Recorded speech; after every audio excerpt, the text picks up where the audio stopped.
ಬಾಳ್ಗೆ ಭೂಮಂಡಲ, ಬಾಳ್ಗೆ ಭೂಮಂಡಲ, ಬಾಳ್ಗೆ ಸಮೃದ್ಧಿಯೊಂದಿಗೆ. ಗುರು ಬಾಳ್ಗೆ, ಗುರು ನಮ್ಮೊಂದಿಗೆ.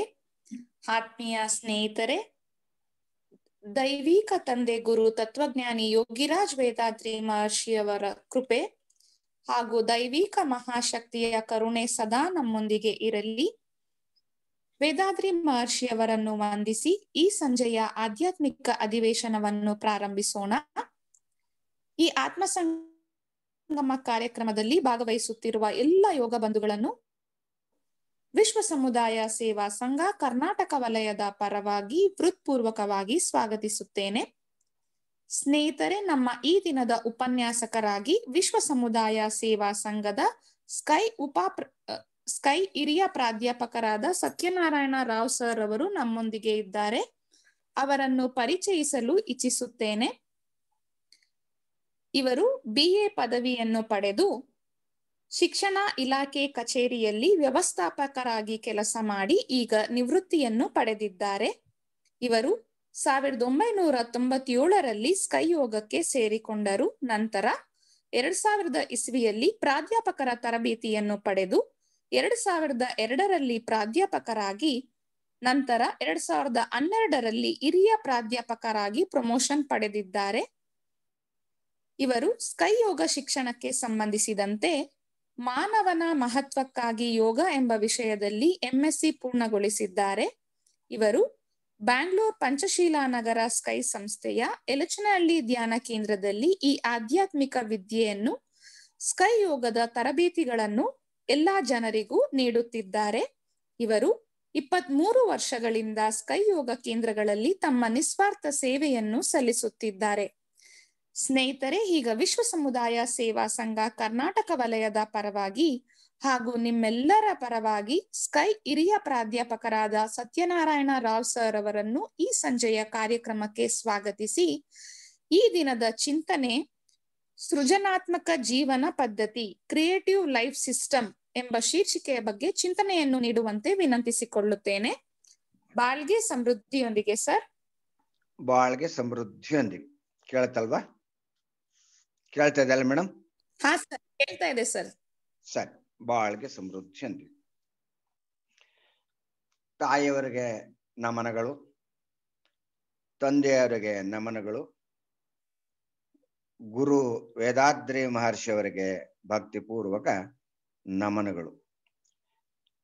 ಸದ್ಗುರುನಾಥನ ಪಾದಕ್ಕೆ ನಮಿಸಲು ಭವಬಂಧನ ದೂರ ಆಗುವುದು, ಸದ್ಗುರು ಬೋಧೆಯ ಆಂತರ್ಯ ಅರಿಯಲು ಮುಕುತಿಯ ದ್ವಾರವು ತೆರೆಯುವುದು ಅಂತೇಳಿ ಒಂದ್ ಕಡೆ ಹೇಳ್ತಾರೆ. ಅಂತಹ ವಿದ್ಯೆಯನ್ನು ನಮ್ಗೆ ಕಲಿಸಿಕೊಟ್ಟು ನಮ್ಮ ಆಂತರ್ಯವನ್ನೆಲ್ಲ ಶುಚಿಗೊಳಿಸಿ ಮುಕ್ತಿಗೆ ದ್ವಾರವನ್ನ ತೋರಿಸಿಕೊಟ್ಟಿರ್ತಕ್ಕಂಥ ಆ ಗುರುವನ್ನ ನಮಿಸುತ್ತಾ ಇವತ್ತಿನ ನನ್ನ ಚಿಂತನೆಯನ್ನ ಆರಂಭಿಸ್ತೇನೆ. ಈ ಚಿಂತನೆ ನಡೆಸಲಿಕ್ಕೆ ಅನುಮತಿ ಕೊಟ್ಟಂತಹ ನಮ್ಮ ವಿಶ್ವ ಸಮುದಾಯ ಸೇವಾ ಸಂಘದ ಅಧ್ಯಕ್ಷರು ಹಾಗೂ ಎಲ್ಲ ಟ್ರಸ್ಟಿಗಳನ್ನು ವಂದಿಸಿ, ಕರ್ನಾಟಕ ವಲಯದ ಅಧ್ಯಕ್ಷರಾದಂತಹ ಅರಣ್ಯದ ಡಾಕ್ಟರ್ ಧನಪತಿ ಅವರನ್ನು, ಸ್ಮಾರ್ಟ್ ನಿರ್ದೇಶನಾಲಯದ ಉಪಾಧ್ಯಕ್ಷರಾಗ್ತಕ್ಕಂಥ ಅರಣ್ಯದಿ ಡಾಕ್ಟರ್ ವಿಜಯ ಮೇಡಮ್ ಅವರನ್ನು ವಂದಿಸಿ, ಈ ಒಂದು ಸಂಗಮದಲ್ಲಿ ಭಾಗವಹಿಸಿರ್ತಕ್ಕಂಥ ಎಲ್ಲಾ ಯೋಗ ಬಂಧುಗಳು ಹಾಗೂ ಎಲ್ಲಾ ಸ್ನೇಹಿತರನ್ನು ವಂದಿಸಿ, ಈ ಒಂದು ಚಿಂತನೆಯನ್ನ ಅಚ್ಚುಕಟ್ಟಾಗಿ ನಡೆಸಿಕೊಟ್ಟಿರ್ತಕ್ಕಂತಹ ಅರಣ್ಯದಿ ಪಲ್ಲವಿ ಮೇಡಮ್ ಹಾಗೂ ಸುಗಂಧಿನಿಯವರು, ನಮ್ಮ ಕಚೇರಿ ಸಿಬ್ಬಂದಿಯವರು ಎಲ್ಲರನ್ನೂ ಸಹಿತ ಈ ಸಂದರ್ಭದಲ್ಲಿ ನಾನು ನಮಿಸಿ ಅವರಿಗೆ ವಂದನೆಯನ್ನು ಸಲ್ಲಿಸಿ ಇವತ್ತಿನ ನಾನು ಈ ಚಿಂತನೆಯನ್ನ ಆರಂಭಿಸ್ತಿದ್ದೇನೆ. ಸ್ನೇಹಿತರೆ, ಇವತ್ತಿನ ನನ್ನ ಒಂದು ಚಿಂತನೆ ಸೃಜನಾತ್ಮಕ ಜೀವನ ವಿಧಾನ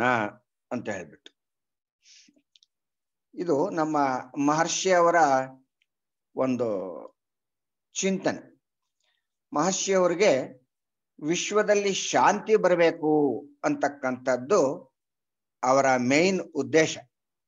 ಅದಕ್ಕಾಗಿನೇ ಮಹರ್ಷಿಯವರು ವಿಶ್ವ ಸಮುದಾಯ ಸೇವಾ ಸಂಘವನ್ನು ಹುಟ್ಟುಹಾಕಿದ್ದು. ಅದರ ಮೂಲಕವಾಗಿ ವಿಶ್ವಕ್ಕೆ ಶಾಂತಿಯನ್ನು ತರಬೇಕು ಎನ್ನ ಹಂಬಲವನ್ನು ಇಟ್ಕೊಂಡ್ಬಿಟ್ಟು ಅವರ ಸೇವೆಯನ್ನ ಸಮಾಜಕ್ಕೆ ಸಲ್ಲಿಸ್ತಾ ಬಂದರು.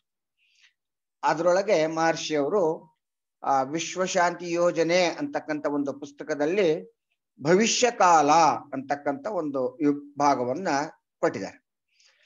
ಅದರೊಳಗೆ ಈ ವಿಶ್ವಕ್ಕೆ ಶಾಂತಿ ಬಂದ ನಂತರ ವಿಶ್ವದಲ್ಲಿ ಪರಿಸ್ಥಿತಿ ಹೇಗಿರುತ್ತೆ, ವಿಶ್ವದಲ್ಲಿರ್ತಕ್ಕಂಥ ಜನರ ಜೀವನ ಹೇಗಿರುತ್ತದೆ ಅಂತಕ್ಕಂಥದ್ದನ್ನ ತುಂಬಾ ಅಚ್ಚುಕಟ್ಟಾಗಿ ವರ್ಣನೆ ಮಾಡಿದ್ದಾರೆ.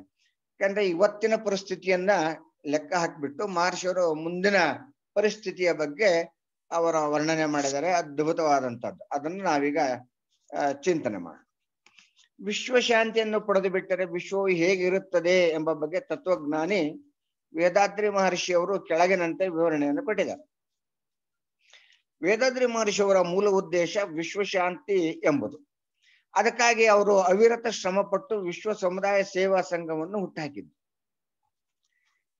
ಈಗಿನ ಪರಿಸ್ಥಿತಿಯನ್ನು ಅವರು ಕಣ್ಣಾರೆ ಕಂಡು ಜನರಲ್ಲಿ ಶಾಂತಿ, ಸಮಾಧಾನ, ದೇಹಾರೋಗ್ಯವನ್ನು ತಂದು ಸಮಾಜದಲ್ಲಿ ಸುಧಾರಣೆಯನ್ನು ತರಬೇಕೆಂಬುದು. ಅದಕ್ಕಾಗಿ ವಿಶ್ವ ಸಮುದಾಯ ಸೇವಾ ಸಂಘದ ಮೂಲಕ ಮನೋವಿಕಾಸ ಕೇಂದ್ರಗಳನ್ನು ಸ್ಥಾಪನೆ ಮಾಡಿ ಅದರ ಮೂಲಕ ಮಾನವರಲ್ಲಿ ಪರಿವರ್ತನೆ ತರಬೇಕು ಅಂತೇಳಿ ಮುಂದಾದರು. ಪ್ರತಿ ಮಾನವರಲ್ಲೂ ಆರೋಗ್ಯ ಸುಧಾರಣೆ ಬಂದು ಶಾಂತಿ ಬಂದ ನಂತರ ವಿಶ್ವದೆಲ್ಲೆಡೆ ಶಾಂತಿ ಬಂದಾಗ ವಿಶ್ವದ ಪರಿಸ್ಥಿತಿ ಹೇಗೆ ಸುಧಾರಿಸಿರುತ್ತದೆ ಹಾಗೂ ಜನರ ಜೀವನ ಹೇಗಿರುತ್ತದೆ ಎಂಬ ಬಗ್ಗೆ ಮಹರ್ಷಿಯವರು ಭವಿಷ್ಯ ಕಾಲ ಎನ್ನುವ ಶೀರ್ಷಿಕೆಯಲ್ಲಿ ಸೃಜನಾತ್ಮಕ ಜೀವನ ಅಂತಕ್ಕಂಥ ಒಂದು ಭಾಗವನ್ನ ಕೊಟ್ಬಿಟ್ಟು ಅದರಲ್ಲಿ ಈ ತರ ವರ್ಣನೆಯನ್ನ ಮಾಡ್ತಾರೆ. ಇದು ಮಹರ್ಷಿಯವರು ಭವಿಷ್ಯ ಕಾಲದ ಆಲೋಚನೆ. ಮಹರ್ಷಿಯವರು ಭವಿಷ್ಯ ಕಾಲದ ಬಗ್ಗೆ ಆವಾಗಲೇ ಚಿಂತನೆಯನ್ನ ಮಾಡಿದ್ರು. ಇದ್ರೊಳಗೆ ಒಂದು ಸುಮಾರು 64-65 ಪಾಯಿಂಟ್ಗಳನ್ನ ಕೊಟ್ಟಿದ್ದಾರೆ. ಅವುಗಳಲ್ಲಿ ಕೆಲವು ಅಂಶಗಳನ್ನ ನಾವು ಗಮನಿಸ್ತಾ ಬಂದ್ರೆ ಕೆಲವು ಬದಲಾವಣೆಗಳನ್ನು ಈಗಾಗಲೇ ಆಗ್ತಾ ಇದ್ದಾವೆ. ಹಲವಾರು ಬದಲಾವಣೆಗಳನ್ನ ನಾವು ಇಲ್ಲಿ ಕಾಣ್ತಾ ಇದ್ದೀವಿ. ಈಗಿನ ಪರಿಸ್ಥಿತಿ ಹಾಗೂ ಮುಂದಿನ ಪರಿವರ್ತನೆ ಬಗ್ಗೆ ಅವಲೋಕನ ನಾವು ಮಾಡೋಣ. ಅದರಲ್ಲಿ ಕೆಲವನ್ನು ಮಾತ್ರ, ಯಾಕಂದ್ರೆ ಇವತ್ತಿನ ಈ ಸಮಯಕ್ಕೆ ಎಷ್ಟು ಆಗುತ್ತೋ ಅಷ್ಟನ್ನು ಮಾತ್ರ ಇಲ್ಲಿ ನಾನು ವರ್ಣನೆ ಮಾಡ್ಲಿಕ್ಕೆ ಸಾಧ್ಯ ಆಗ್ತದೆ ಸ್ನೇಹಿತರೆ. ಅವರಲ್ಲಿ ಕೆಲವನ್ನು ನಾವಿಲ್ಲಿ ಅವಲೋಕನೆಗೆ ಪರಿಗಣಿಸೋಣ. ಸ್ನೇಹಿತರೆ, ಈಗ ಸುಮಾರು ಒಂದು 15 ದಿವಸದ ಹಿಂದೆ ನಮ್ಮ ಅರಣ್ಯದಿಯೊಬ್ರು ಮಹರ್ಷಿಯವರ ಯೋಜನೆಗಳು ಅಂತಕ್ಕಂಥ ಒಂದು ವಿಚಾರವನ್ನ ನಿಮ್ಮ ಗಮನಕ್ಕೆ ತಂದಿದ್ದು. ಅದರೊಳಗೆ 4 ಮಹಾಯೋಜನೆಗಳು, 7 ಯೋಜನೆಗಳು, ಹೀಗೆ ಅನೇಕ ಯೋಜನೆಗಳನ್ನ ಮಹರ್ಷಿಯವರು ಕೊಟ್ಟಿದ್ದಾರೆ. ಅದ್ ಜೊತೆಗೆ ಪರಿಷ್ಕರಣೆ ಅಂತಕ್ಕಂಥ ಒಂದು ಭಾಗವನ್ನು ಕೊಟ್ಟಿದ್ದಾರೆ. ಸೊ ಆ ಯೋಜನೆಗಳೆಲ್ಲ ಜಾರಿಗೆ ಬಂದ ನಂತರ, ಆ ಪರಿಷ್ಕರಣೆ ಜಾರಿಗೆ ಬಂದ ನಂತರ ಜನಜೀವನದ ಬಗ್ಗೆ ಹೇಗಿರುತ್ತೆ, ಜನರು ಯಾವ ತರ ಜೀವನವನ್ನು ನಡೆಸ್ತಾರೆ ಅಂತಕ್ಕಂಥದ್ದೇ ಇಲ್ಲಿ ಮಹರ್ಷಿಯವರ ಆಲೋಚನೆ, ಚಿಂತನೆ. ಅದ್ಭುತವಾಗಿದೆ ಸ್ನೇಹಿತರೆ. ಮಹರ್ಷಿಯವರ ಈ ಒಂದು ಆಲೋಚನೆಯನ್ನ ನಾವು ನೋಡ್ತಾ ಹೋದ್ರೆ ಇಷ್ಟೊತ್ತಿಗೆ ಅರ್ಧ ಶಾಂತಿ ಬರ್ಬೇಕಾಗಿತ್ತು. ಆದ್ರೆ ನಮ್ಮಲ್ಲಿ ಇನ್ನೂ ಜನರಿಗೆ ಇದರ ಬಗ್ಗೆ ಅರಿವಿಲ್ಲ. ಬಹಳಷ್ಟು ಜನ ಇದರ ಬಗ್ಗೆ ಅರ್ಥ ಮಾಡ್ಕೊಂಡಿಲ್ಲ, ಮಹರ್ಷಿಯವರ ಯೋಜನೆಗಳ ಬಗ್ಗೆ ಅರ್ಥ ಮಾಡ್ಕೊಂಡಿಲ್ಲ. ಕಾರಣ ಈ ನಮ್ಮ ಮನೋವಿಕಾಸ ಕೇಂದ್ರಕ್ಕೆ ಬರೇ ಬ್ರಹ್ಮಜ್ಞಾನಕ್ಕೆ ಬಂದ್ರೆ ಅರ್ಥ ಆಗೋಲ್ಲ. ಮುಂದೆ ಅದ MA, MSc, diploma, advance diploma ಇವೆಲ್ಲ ತರಗತಿಗಳು ನಡೀತಾ ಇದಾವೆ. ಅದ್ರೊಳಗೆ ಬರ್ತದಿದ್ದೆಲ್ಲ ಅಡ್ವಾನ್ಸ್ ಡಿಪ್ಲೊಮಾ, MA, MSc ತರಗತಿಗಳಲ್ಲಿ ಈ ವಿಚಾರಗಳು ಬರ್ತವೆ. ಸಾಧ್ಯವಾದಷ್ಟು ನೀವು ಹೆಚ್ಚಿನ ಸಂಖ್ಯೆಯಲ್ಲಿ ಆ ವಿಚಾರಗಳನ್ನ ತಿಳ್ಕೊಳ್ಳಿಕ್ಕೆ ನೀವು ಮುಂದೆ ಬರ್ಬೇಕು ಸ್ನೇಹಿತರೆ. ಇಲ್ಲಿ ಏನ್ ಹೇಳ್ತಾರೆ ಮಹರ್ಷಿಯವರು, ಅದರೊಳಗೆ ಇರ್ತಕ್ಕಂಥ ಕೆಲವು ಚಿಂತನೆಗಳನ್ನ ನೋಡೋಣ. ಎಲ್ಲರೂ ವಿದ್ಯೆಯಲ್ಲಿ ಶ್ರೇಷ್ಠರಾಗುತ್ತಾರೆ ಅಂದ್ರೆ ಇವತ್ತಿನ ಪರಿಸ್ಥಿತಿ ನೋಡಿ, ಇವತ್ತು ವಿದ್ಯಾಭ್ಯಾಸ ಯಾವ ಮಟ್ಟದಲ್ಲಿ ನಡೀತಾ ಇದೆ. ಶಾಂತಿ ಬಂದ ನಂತರ ಎಲ್ಲರಲ್ಲೂ ಅರಿವು ಬಂದ ಮೇಲೆ ಮುಂದಿನ ಜನ ಹೇಗೆ ಪರಿವರ್ತನೆ ಆಗಿರ್ತಾರೆ ಅಂತಂದ್ರೆ ಎಲ್ಲರೂ ಈ ವಿದ್ಯೆಯಲ್ಲಿ ಶ್ರೇಷ್ಠತೆಯನ್ನು ಹೊಂದಿರ್ತಾರಂತೆ. ಮಹರ್ಷಿಯವರು ವಿಶ್ವ ಸಮುದಾಯ ಸೇವಾ ಸಂಘ ಸ್ಥಾಪನೆ ಮಾಡಿದಾಗ ವಿಶ್ವಕ್ಕೆ ಶಾಂತಿ ಬರಲು ಸುಮಾರು 150 ವರ್ಷ ಬೇಕು ಅಂತೇಳಿ ಹೇಳಿದ್ರು. ಅದರಲ್ಲಿ ಸುಮಾರು ಈಗ 60 ವರ್ಷಗಳನ್ನು ನಾವು ಕಳೆದು ಬಿಟ್ಟಿದ್ದೀವಿ. ಇನ್ನು ಉಳಿದಂತಹ 90 ವರ್ಷಗಳಲ್ಲಿ ನಾವು ಸಾಧನೆಯನ್ನು ಮಾಡಬೇಕು. ಅದಕ್ಕಾಗಿ ಸಾಧ್ಯವಾದಷ್ಟು ಜನರು ಈ ಸ್ಕೈ ಯೋಗಕ್ಕೆ ಬಂದು ಸೇರಿದರೆ ಖಂಡಿತವಾಗಿ ವಿಶ್ವ ಶಾಂತಿ ಬರ್ತದೆ. ಜನರು ಈ ಒಂದು ಅಂಶಗಳನ್ನ ತಿಳಿದುಕೊಂಡ್ರೆ ಅವರಲ್ಲಿ ಆಟೋಮೆಟಿಕ್ ಆಗಿ ಈ ವಿದ್ಯೆಯಲ್ಲಿ ಎಲ್ಲರೂ ಶ್ರೇಷ್ಠರಾಗ್ತಾರೆ. ಈ ವಿಶ್ವಶಾಂತಿ ಯೋಜನೆಗಾಗಿ ಪ್ರತಿಯೊಬ್ಬರು ಪ್ರಯತ್ನ ಪಟ್ಟಾಗ ಈ ಮನೋವಿಕಾಸ ವಿದ್ಯೆಯನ್ನು ಪ್ರತಿಯೊಬ್ಬರು ಕಲಿತಾರೆ. ಹಾಗಾಗಿ ಆ ವಿದ್ಯೆಯಲ್ಲಿ ಪ್ರತಿಯೊಬ್ರು ಶ್ರೇಷ್ಠರಾಗ್ತಾರೆ ಅಂತ ಮಹರ್ಷಿಯವರು ಚಿಂತನೆ. ವಿವೇಕಾನಂದರು ಅದೇ ಹೇಳ್ತಾರೆ, ಎಲ್ಲರಲ್ಲೂ ಇದೆ ಅಂತೆ ವಿದ್ಯೆ, ಆದ್ರೆ ಅದರ ಮೇಲೆ ತಂದು ತೋರಿಸ್ತಕ್ಕಂತ ಯಾರು ಇಲ್ವಂತ. ಅದೇ ಹೇಳ್ತಾರೆ, education is the manifestation of perfection already present in men ಅಂತ ಹೇಳ್ತಾರೆ. ಒಂದ್ ಕಡೆ UNO ಫಾರ್ಮರ್ ಸೆಕ್ರೆಟರಿ ಒಂದ್ ಕಡೆ ಹೇಳ್ತಾರೆ, ಈ ಎಜುಕೇಶನ್ ಅಂತಕ್ಕಂಥದ್ದು ಇವತ್ತು ಏನಪ್ಪಾ ಹೇಗ್ ಸಿಸ್ಟಮ್ ಇದೆ ಇವತ್ತು ನಮ್ ಪ್ರೆಸೆಂಟ್ ಸಿಸ್ಟಮ್ ಅಂದ್ರೆ, the present system of education makes a man an engineer, doctor or lawyer or teacher, but does not makes really a man real man ಅಂತ ಬರೀತಾರೆ ಅವರಲ್ಲಿ. ಯೂಥಾಂಟ್ ಅಂತಕ್ಕಂಥ ವ್ಯಕ್ತಿ ಬರೀತಾರೆ. ಅದನ್ನೇ ನಮ್ ಮಹರ್ಷಿಯವರು ಮಾಡ್ತಿರ್ತಕ್ಕಂಥದ್ದು. ನಿಜವಾದ ವ್ಯಕ್ತಿತ್ವವುಳ್ಳ ಮನುಷ್ಯನನ್ನ ತಯಾರು ಮಾಡ್ತಕ್ಕಂಥದ್ದೇ ಈ ನಮ್ಮ ಮನೋವಿಕಾಸ ಕೇಂದ್ರದ ಕೆಲಸ ಆಗಿದೆ ಸ್ನೇಹಿತರೆ. ಸಾಧ್ಯವಾದಷ್ಟು ನಿಮಗೆಲ್ಲ ಬೇಕಾದವ್ರನ್ನೆಲ್ಲ ಕರ್ಕೊಂಡು ಬಂದು ಈ ಮನೋವಿಕಾಸಕ್ಕೆ ಸೇರಿಸಿದೆ, ಎಲ್ಲರನ್ನು ಪರಿವರ್ತನೆ ಬಂದು ವಿಶ್ವಕ್ಕೆ ಶಾಂತಿ ತರಲಿಕ್ಕೆ ನಾವೆಲ್ಲ ಕೈ ಜೋಡಿಸ್ಬೋದು. ಇನ್ನು ಎರಡನೇ ಪಾಯಿಂಟ್ ನೋಡೋಣ. ಸಿಟ್ಟನ್ನು ಹೇಗೆ ಬದಲಾಯಿಸಿ ಸಹನೆ ತಂದುಕೊಳ್ಳುವುದು ಎಂಬ ವಿಧಾನಗಳನ್ನು ಕಿರಿಯ ವಯಸ್ಸಿಗೆ ತಕ್ಕ ಹಾಗೆ ಬೋಧನೆ ಪಡೆದು ಕೋಪವನ್ನು ನಿರ್ವಹಣೆ ಮಾಡಿ ಪ್ರೀತಿಯಿಂದ ಜೀವನ ನಡೆಸುತ್ತಾರೆ. ಅದಕ್ಕಾಗಿ ಮಹರ್ಷಿಯವರು ಹೇಳಿದ್ದಾರೆ, 14+ ಆಗ್ತಲಿಕ್ಕೆ ಕರ್ಕೊಂಬಂದು ಈ ನಮ್ಮ ಮನೋವಿಕಾಸಕ್ಕೆ ಸೇರಿಸ್ಬಿಡಿ, ಅವ್ರಿಗೆ ಕಾಯಕಲ್ಪವನ್ನ ಕೊಡಿಸ್ಬಿಡಿ. ಆ 14 ವರ್ಷಕ್ಕೆ ಅವ್ರಿಗೆಲ್ಲ ಕೊಡಿಸ್ಬಿಟ್ರೆ ಅವ್ರು ಯಾವುದೇ ಕೆಟ್ಟ ಕೆಲ್ಸಕ್ಕೆ ಹೋಗಲ್ಲ, ಯಾವುದೇ ಅಡ್ಡದಾರಿಗೆ ಹೋಗಲ್ಲ. ಮತ್ ಅದಕ್ಕೋಸ್ಕರ ಇಲ್ಲಿ ನಮ್ಮ ಈ ಪರಿಷಡ್ ವರ್ಗಗಳನ್ನ ಹೇಗೆ ನಿಯಂತ್ರಣ ಮಾಡ್ಬೇಕು ಅನ್ನೋದು ಕೊಟ್ಟಿದ್ದಾರೆ. ಆಸೆಯನ್ನು ಹೇಗೆ ನಿರ್ಮೂಲನೆ ಮಾಡ್ಕೊಳ್ಬೇಕು, ಇತಿಮಿತಿಗೊಳಿಸ್ಬೇಕು, ಕೋಪವನ್ನು ಹೇಗೆ ಕಡಿಮೆ ಮಾಡ್ಕೊಳ್ಬೇಕು, ಇವನ್ನೆಲ್ಲ ನಮ್ಗೆ ಈ ಒಂದು ಅಂತರಂಗ ಶೋಧನೆಯಲ್ಲಿ ಕೊಟ್ಟಿದ್ದಾರೆ. ಹಾಗಾಗಿ ಆ ಚಿಕ್ಕ ವಯಸ್ಸಿನ ಮಕ್ಕಳಿಗೆ ಈಗಲಿಂದನೇ ಕೊಟ್ಟು ಬಿಟ್ರೆ ಆ ಮಕ್ಕಳುಗಳು ಖಂಡಿತವಾಗಿಯೂ ವಯಸ್ಸಾದಾಗ ಈ ಕೋಪವನ್ನ ಮಾಡಬಾರದು, ಅದರ ಪರಿಣಾಮ ಏನಾಗುತ್ತೆ ಅಂತಕ್ಕಂಥದ್ದನ್ನ ಅರ್ಥ ಮಾಡ್ಕೊಳ್ತಾರೆ. ಮೂರನೇ ಪಾಯಿಂಟ್, ಸಮಾಜಕ್ಕೆ ಅತ್ಯಗತ್ಯವಾದ ಒಳ್ಳೆಯದನ್ನೇ ತರುವಂತಹ ಕಾರ್ಯಗಳನ್ನು ಅಲ್ಲದೆ ದುಃಖ ತರುವ ಕೆಲಸಗಳನ್ನು ಯಾರೂ ಮಾಡುವುದಿಲ್ಲ. ಅದಕ್ಕೆ ತಕ್ಕ ಸನ್ನಿವೇಶಗಳು ಈ ಯೋಜನೆಯಿಂದ ಬರುತ್ತದೆ. ಸನ್ಮಾರ್ಗದಲ್ಲಿ ಜನರು ಜೀವಿಸುತ್ತಾರೆ. ಖಂಡಿತವಾಗಿಯೂ ಮನೋವಿಕಾಸ ಕಲೆಯನ್ನು ಕಲಿತವರಲ್ಲಿ ಬಹಳಷ್ಟು ಸುಧಾರಣೆಯನ್ನು ನಾವು ಈಗಲೇ ಕಾಣ್ತಾ ಇದ್ದೇವೆ. ಕಾರಣ ಮಹರ್ಷಿಯವರ ಈ ತತ್ವಗಳು ಅಷ್ಟು ಜನರ ಮೇಲೆ ಪ್ರಭಾವವನ್ನು ಬೀರಿವೆ. ಮಹರ್ಷಿಯವರ ಈ ತತ್ವ ಅನುಸರಿಸಿದವರಲ್ಲಿ ಖಂಡಿತವಾಗಿಯೂ 100% ಪರಿವರ್ತನೆಯನ್ನು ನಾವು ಕಾಣ್ತಿದ್ದೇವೆ. ವೈಯಕ್ತಿಕ ಸುಧಾರಣೆ ಹಾಗೂ ಸಮಾಜದ ಸುಧಾರಣೆಗಾಗಿ ಇನ್ನೂ ಹೆಚ್ಚಿನ ಸಂಖ್ಯೆಯಲ್ಲಿ ಜನರು ಈ ವಿದ್ಯೆಯನ್ನು ಕಲಿಬೇಕು, ಆ ಕಲಿಲಿಕ್ಕೆ ಮುಂದೆ ಬರಬೇಕು. ಇದರಿಂದ ಖಂಡಿತವಾಗಿಯೂ ಪರಿವರ್ತನೆ ಸಾಧ್ಯ. ನಾವೆಲ್ಲ ಕೈ ಜೋಡಿಸಿದ್ರೆ ಮಹರ್ಷಿ ಅವರ ಈ ಒಂದು ಏನ್ ಗಡುವು ಕೊಟ್ಟಿದ್ದಾರೆ ಅಷ್ಟರೊಳಗೆ ನಾವು ವಿಶ್ವಕ್ಕೆ ಶಾಂತಿಯನ್ನ ತಂದು ಜನರಲ್ಲಿ ಪರಿವರ್ತನೆಯನ್ನು ಖಂಡಿತವಾಗಿಯೂ ನಾವು ತರಬಹುದು. ನೆಕ್ಸ್ಟ್, ಸಮಾಜದ ಒಂದು ಅಂಗ ತಾನು ಎಲ್ಲಾ ಜನರು ಎಂದರಿತು ದುಃಖ ಸುಖಗಳಲ್ಲಿ ಭಾಗಿಯಾಗಿ ಬದುಕುವ ಸಹಿಷ್ಣುತೆಯನ್ನು ಎಲ್ಲರೂ ಪಡೆಯುತ್ತಾರೆ. ಖಂಡಿತವಾಗಿಯೂ ಇಲ್ಲಿ ನಮ್ಮಲ್ಲಿ ಯಾವುದೇ ಜನಾಂಗ ಒಂದ್ ಜನಾಂಗ ಅಂತ ಇಂಥವ್ರಿಗೆ ಅಂತ ಹೇಳಿದ್ರೆ ಇಲ್ಲ. ಯಾಕೆಂತಂದ್ರೆ ಎಲ್ಲಾ ಜನಾಂಗದವರಿಗೂ ನಮ್ಮ ವಿಶ್ವ ಸಮುದಾಯ ಸೇವಾ ಸಂಘದಲ್ಲಿ ಇಲ್ಲಿ ಒಂದು ಅವಕಾಶವನ್ನು ಕೊಟ್ಟಿದ್ದಾರೆ. ಎಲ್ಲ ಸಮಾಜದ ಎಲ್ಲ ಅಂಗದವರು, ಎಲ್ಲಾ ಸಮಾಜದಲ್ಲಿ ಇರ್ತಕ್ಕಂಥ ಪ್ರತಿಯೊಬ್ರು ಅಷ್ಟೇ. ಅದಕ್ಕೆ ಹೇಳ್ತಾರೆ ಸರ್ವ ಜನಾಂಗದ ಶಾಂತಿಯ ತೋಟ ಅಂತಕ್ಕಂಥ ನಾಡಗೀತೆಯಲ್ಲಿ ಏನ್ ಹೇಳ್ತಾರೋ ಹಾಗೆ ನಮ್ದು ಅಷ್ಟೇ. ವಿಶ್ವ ಸಮುದಾಯ ಸೇವಾ ಸಂಘ ಸರ್ವ ಜನಾಂಗದ ಒಂದು ಸಂಸ್ಥೆ ನಮ್ದು. ಹಾಗಾಗಿ ಇಲ್ಲಿ ಬಂದವರು ಪ್ರತಿಯೊಬ್ರು ಎಲ್ಲರ ಸುಖಗಳಲ್ಲಿ ದುಃಖಗಳಲ್ಲಿ ಭಾಗಿಯಾಗ್ತಾರೆ. ಪ್ರತಿಯೊಬ್ಬರಿಗೂ ತಮ್ಮ ಕೈಲಾದ ಸಹಾಯವನ್ನ ಮಾಡ್ಲಿಕ್ಕೆ ಅವ್ರು ಮುಂದೆ ಬರ್ತಾರೆ. ಹಾಗಾಗಿ ಇಲ್ಲಿ ಯಾವುದೇ ಅಡೆತಡೆ ಇಲ್ದಂಗೆ, ಯಾವುದೇ ಇಲ್ಲಿ ಕಟ್ಟುನಿಟ್ಟಿಲ್ದಂಗೆ ಮಹರ್ಷಿ ಅವರು ಸಮಾಜದ ಎಲ್ಲಾ ಜನರಿಗೂ ಅವಕಾಶವನ್ನು ಇಲ್ಲಿ ಕಲ್ಪಿಸಿದ್ದಾರೆ. ಮತ್ತೆ ಅವರು ಎಲ್ಲರೂ ಸಮಾಜದ ಋಣ ತೀರಿಸ್ಲಿಕ್ಕೆ ಎಲ್ಲರೂ ಮುಂದೆ ಬರ್ತಾರೆ. ಯಾಕಂದ್ರೆ ಇಲ್ಲಿ ಕಲ್ತ ಮೇಲೆ ಪ್ರತಿಯೊಬ್ಬರಿಗೂ ಮಹರ್ಷಿ ಅವರ ತತ್ವಗಳು ಬಹಳ ಆದರ್ಶನೀಯವಾಗಿವೆ ಅಲ್ಲ. ಹಂಗಾಗಿ ಈ ಸಮಾಜದ ಋಣ ತೀರಿಸ್ಲಿಕ್ಕೆ ಪ್ರತಿಯೊಬ್ಬರು ಬರ್ತಾರೆ. ಅದಕ್ಕೆ ಸ್ವಾಮೀಜಿಯವರು ಉದಾಹರಣೆ ಕೊಟ್ಟಿದ್ದಾರೆ. ಮದರ್ ತೆರೇಸಾ ಇರ್ಬೋದು, ಮಹಾತ್ಮ ಗಾಂಧೀಜಿಯವ್ರದ್ದು ಇರ್ಬೋದು, ಹೀಗೆ ಅನೇಕರನ್ನ ಸಮಾಜಕ್ಕೆ ಸೇವೆ ಸಲ್ಲಿಸ್ತಿರ್ತಕ್ಕಂಥ ಗಣ್ಯರನ್ನ ನೆನೆಸ್ತಾರೆ. ಹಾಗಾಗಿ ನಮ್ಮಲ್ಲೂ ಬಹಳಷ್ಟು ಜನ ಸಮಾಜ ಸೇವೆಗೆ ಮುಂದೆ ಬರ್ಲಿಕ್ಕೆ ಸಾಧ್ಯ ಆಗುತ್ತೆ. ಹೊಗೆ ಸೊಪ್ಪು ಬೆಳೆಯುವುದು, ಅದರ ಉಪಯೋಗ ಯಾವ ರೀತಿಯಲ್ಲೂ ಇರುವುದಿಲ್ಲ. ಇದು 5ನೇ ಪಾಯಿಂಟ್, ಅದ್ರೊಳಗೆ ಬರ್ತಕ್ಕಂಥದ್ದು. ಮಹರ್ಷಿ ಅವರ ಈ ಚಿಂತನೆ ಆದಷ್ಟು ಬೇಗ ಜಾರಿಗೆ ಬಂದ್ರೆ ಬಹಳ ಒಳ್ಳೆಯದು. ಯಾಕೆಂದ್ರೆ ಈ ನಮ್ಮ ಯುವ ಜನಾಂಗ ಇವತ್ತು ಹಾಳಾಗ್ತಿರೋದು, ದಾರಿ ತಪ್ಪಿರ್ತಕ್ಕಂಥದ್ದು ಇದೇ ಇದರಿಂದ ಆಗಿ ಮಾತ್ರ, ಹೊಗೆ ಸೊಪ್ಪು ಸೇವನೆ ಇದರಿಂದ. ಇತ್ತೀಚಿನ ದಿನಗಳಲ್ಲಿ ನಾವು ಮಾದಕ ದ್ರವ್ಯ ಸೇವನೆಯಿಂದ ವಿದ್ಯಾರ್ಥಿಗಳು ಸೇರಿ ಇತರೆ ಯುವಕರು ವ್ಯಸನಿಗಳಾಗುತ್ತಿದ್ದಾರೆ ಅಂತಕ್ಕಂಥದ್ದನ್ನ ನಾವು ನೋಡ್ತಾ ಇದ್ದೇವೆ. ಇವತ್ತಿಗೂ ತಪ್ಪಿಲ್ಲ. ಅವ್ರನ್ನೆಲ್ಲ ಹಿಡಿದು ಒಳಗಡೆ ಹಾಕಿದ್ರೆ ದಿನನಿತ್ಯ ಕೋಟಿಗಟ್ಟಲೆ ಮಾದಕ ದ್ರವ್ಯಗಳನ್ನ ತರಿಸಿ ವ್ಯಾಪಾರ ಮಾಡ್ತಾರೆ. ಅಂದ್ರೆ ಈ ಯುವಕರು ಎಷ್ಟು ಹಾಳಾಗ್ತಿದ್ದಾರೆ ಅಂತಕ್ಕಂಥದ್ದು ನೋಡ್ಬೇಕು. ಇದಕ್ಕೆ ಕಡಿವಾಣ ಹಾಕಬೇಕಾದಂತ ಸರ್ಕಾರಗಳು ಆದಾಯ ಅವ್ರಿಗೆ ಬೇಕಾಗಿರೋ ದುಡ್ಡಷ್ಟೇ, ನೀವು ಇದ್ರಷ್ಟು ಹೋದ್ರಷ್ಟು ನಿಮ್ಗೆ ಏನಾದ್ರಷ್ಟು ಸರ್ಕಾರದವ್ರಿಗೆ ಯೋಚನೆ ಇಲ್ಲ. ಇದ್ರ ಬಗ್ಗೆ ಕಣ್ಣು ಮುಚ್ಚಿ ಕುಳ್ಕೊಂಡಿದ್ದಾರೆ ಅವರು. ಹೊಲ ಗದ್ದೆಗಳಲ್ಲಿ ಇವತ್ತು ಆಹಾರ ಪದಾರ್ಥ ಬೆಳೀತಕ್ಕಂತ ಅನೇಕ ರೈತರುಗಳು ಇವತ್ತು ಗಾಂಜಾ ಬರ್ತಕ್ಕಂತ ಆ ಪದಾರ್ಥಗಳನ್ನ ಬೆಳೆದು ಹಣಕ್ಕಾಗಿ ತುಂಬಾ ಭ್ರಷ್ಟರಾಗಿದ್ದಾರೆ ಅಂತಂದ್ರೆ ಇದರಲ್ಲಿ ಎರಡನೇ ಮಾತೇ ಇಲ್ಲ.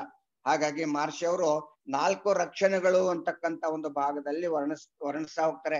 ಇಲ್ಲಿ ಧೂಮಪಾನ ಬಿಡ್ಬೇಕು, ಮದ್ಯಪಾನ ಬಿಡಬೇಕು, ನಿಷೇಧ ತರ್ತಕ್ಕಂತ ವಸ್ತುಗಳನ್ನ ಉಪಯೋಗ ಮಾಡಬಾರದು ಅಂದು ಖಂಡಿತವಾಗಿ ಇದ್ರ ಬಗ್ಗೆ ಸರ್ಕಾರ ಫುಲ್ ಬ್ಯಾನ್ ಮಾಡಬೇಕು.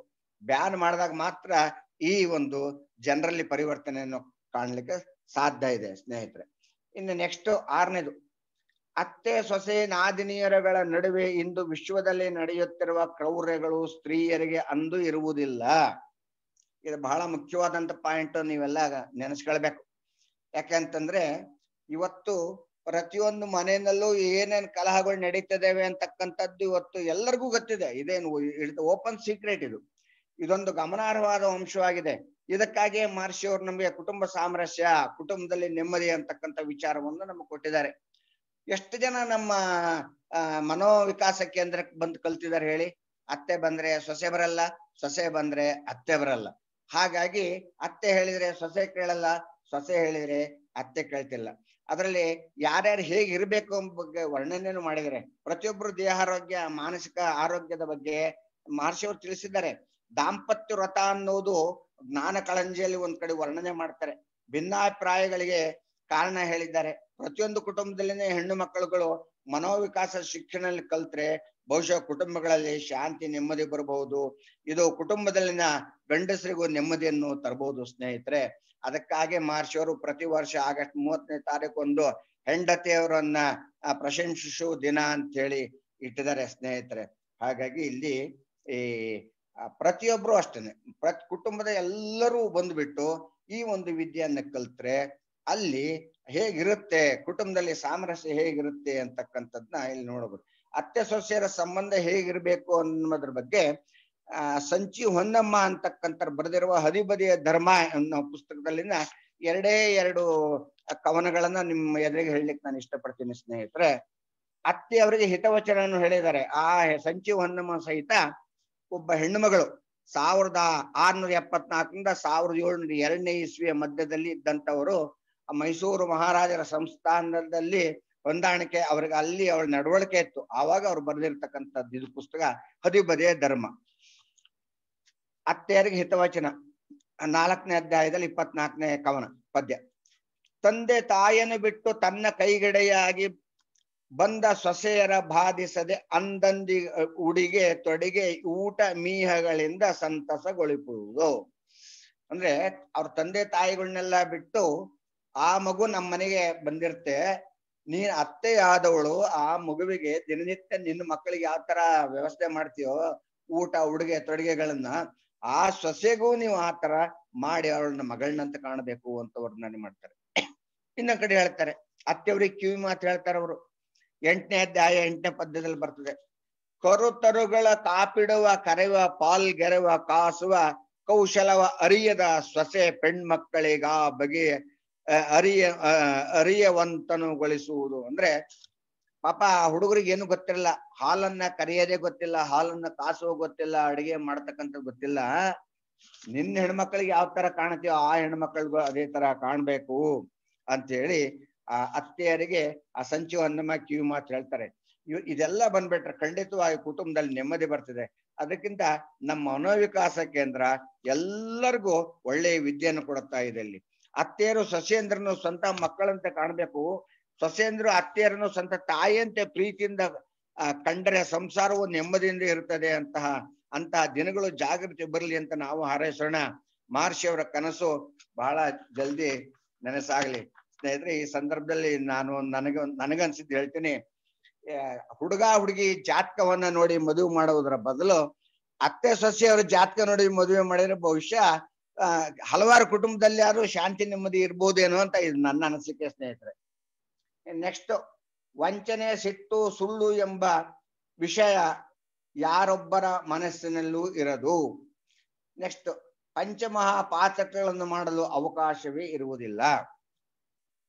ಯಾವಾಗ ಮನೋವಿಕಾಸ ಕೇಂದ್ರಕ್ಕೆ ಬರ್ತಾರೋ ಆವಾಗ ಮಹರ್ಷಿಯರ ತತ್ವಗಳು ಒಂದೊಂದೇ ಪ್ರಭಾವವನ್ನು ಬೀರ್ತವೆ. ಆವಾಗ ಯಾರು ವಂಚನೆ ಮಾಡಲ್ಲ, ಅದನ್ನೆಲ್ಲ ಅರ್ಥ ಮಾಡ್ಕೊಂಡು ಜಾರಿಗೆ ತಂದ್ಕೊಂಡ್ರೆ ಸುಳ್ಳು ಹೇಳಲ್ಲ, ಸಿಟ್ಟು ಮಾಡಲ್ಲ. ಮತ್ ಪಂಚಮಹಾಪಾತಕಗಳು ಅಂತ ಮಹರ್ಷಿಯವ್ರು ಏನ್ ಹೇಳ್ತಾರೆ ನೋಡ್ರಿ, ಆ ಪಂಚಮಹಾಪಾತಕಗಳು ಆ ಮುಂದೆ ಇರಲ್ಲ. ಯಾರು ಇದನ್ನ ಅಳವಡಿಸ್ಕೊಂಡಿರ್ತಾರೋ ಮುಂದೆ ಅವ್ರು ಯಾರು ಪಂಚಮಹಾಪಾತಕಗಳನ್ನ ಮಾಡಲ್ಲ. ಮಹರ್ಷಿಯವರು ಮನೋವಿಕಾಸ ಕಾಲೆಯಲ್ಲಿ ಕೊಟ್ಟಿರ್ತಕ್ಕಂಥ ವಿದ್ಯೆ ಅತ್ಯುತ್ತಮವಾದ ವಿದ್ಯೆ ಇದು. ಈ ಯಾವ ಕಡೆಗೂ ಸಿಕ್ಕಲ್ಲ ನಮ್ಗೆ ಈ ವಿದ್ಯೆ. ಅದರಲ್ಲಿ ತೊಡಗಿಸಿಕೊಂಡು ಮಹರ್ಷಿಯವರ ತತ್ವಗಳನ್ನು ಆದರ್ಶಗಳನ್ನು ಪಾಲಿಸಿದ್ರೆ ಈ ಕೃತ್ಯಗಳಿಂದ ದೂರ ಸರಿಯಬಹುದು. ಎಲ್ಲದಕ್ಕೂ ಮನಸ್ಸು ಮುಖ್ಯ. ಇದಕ್ಕಾಗಿ ಸಾಂಸ್ಕೃತಿಕ ವಿದ್ಯೆಯನ್ನು ಕೊಟ್ಟಿರ್ತಕ್ಕಂಥದ್ದು ಮಹರ್ಷಿಯವರು.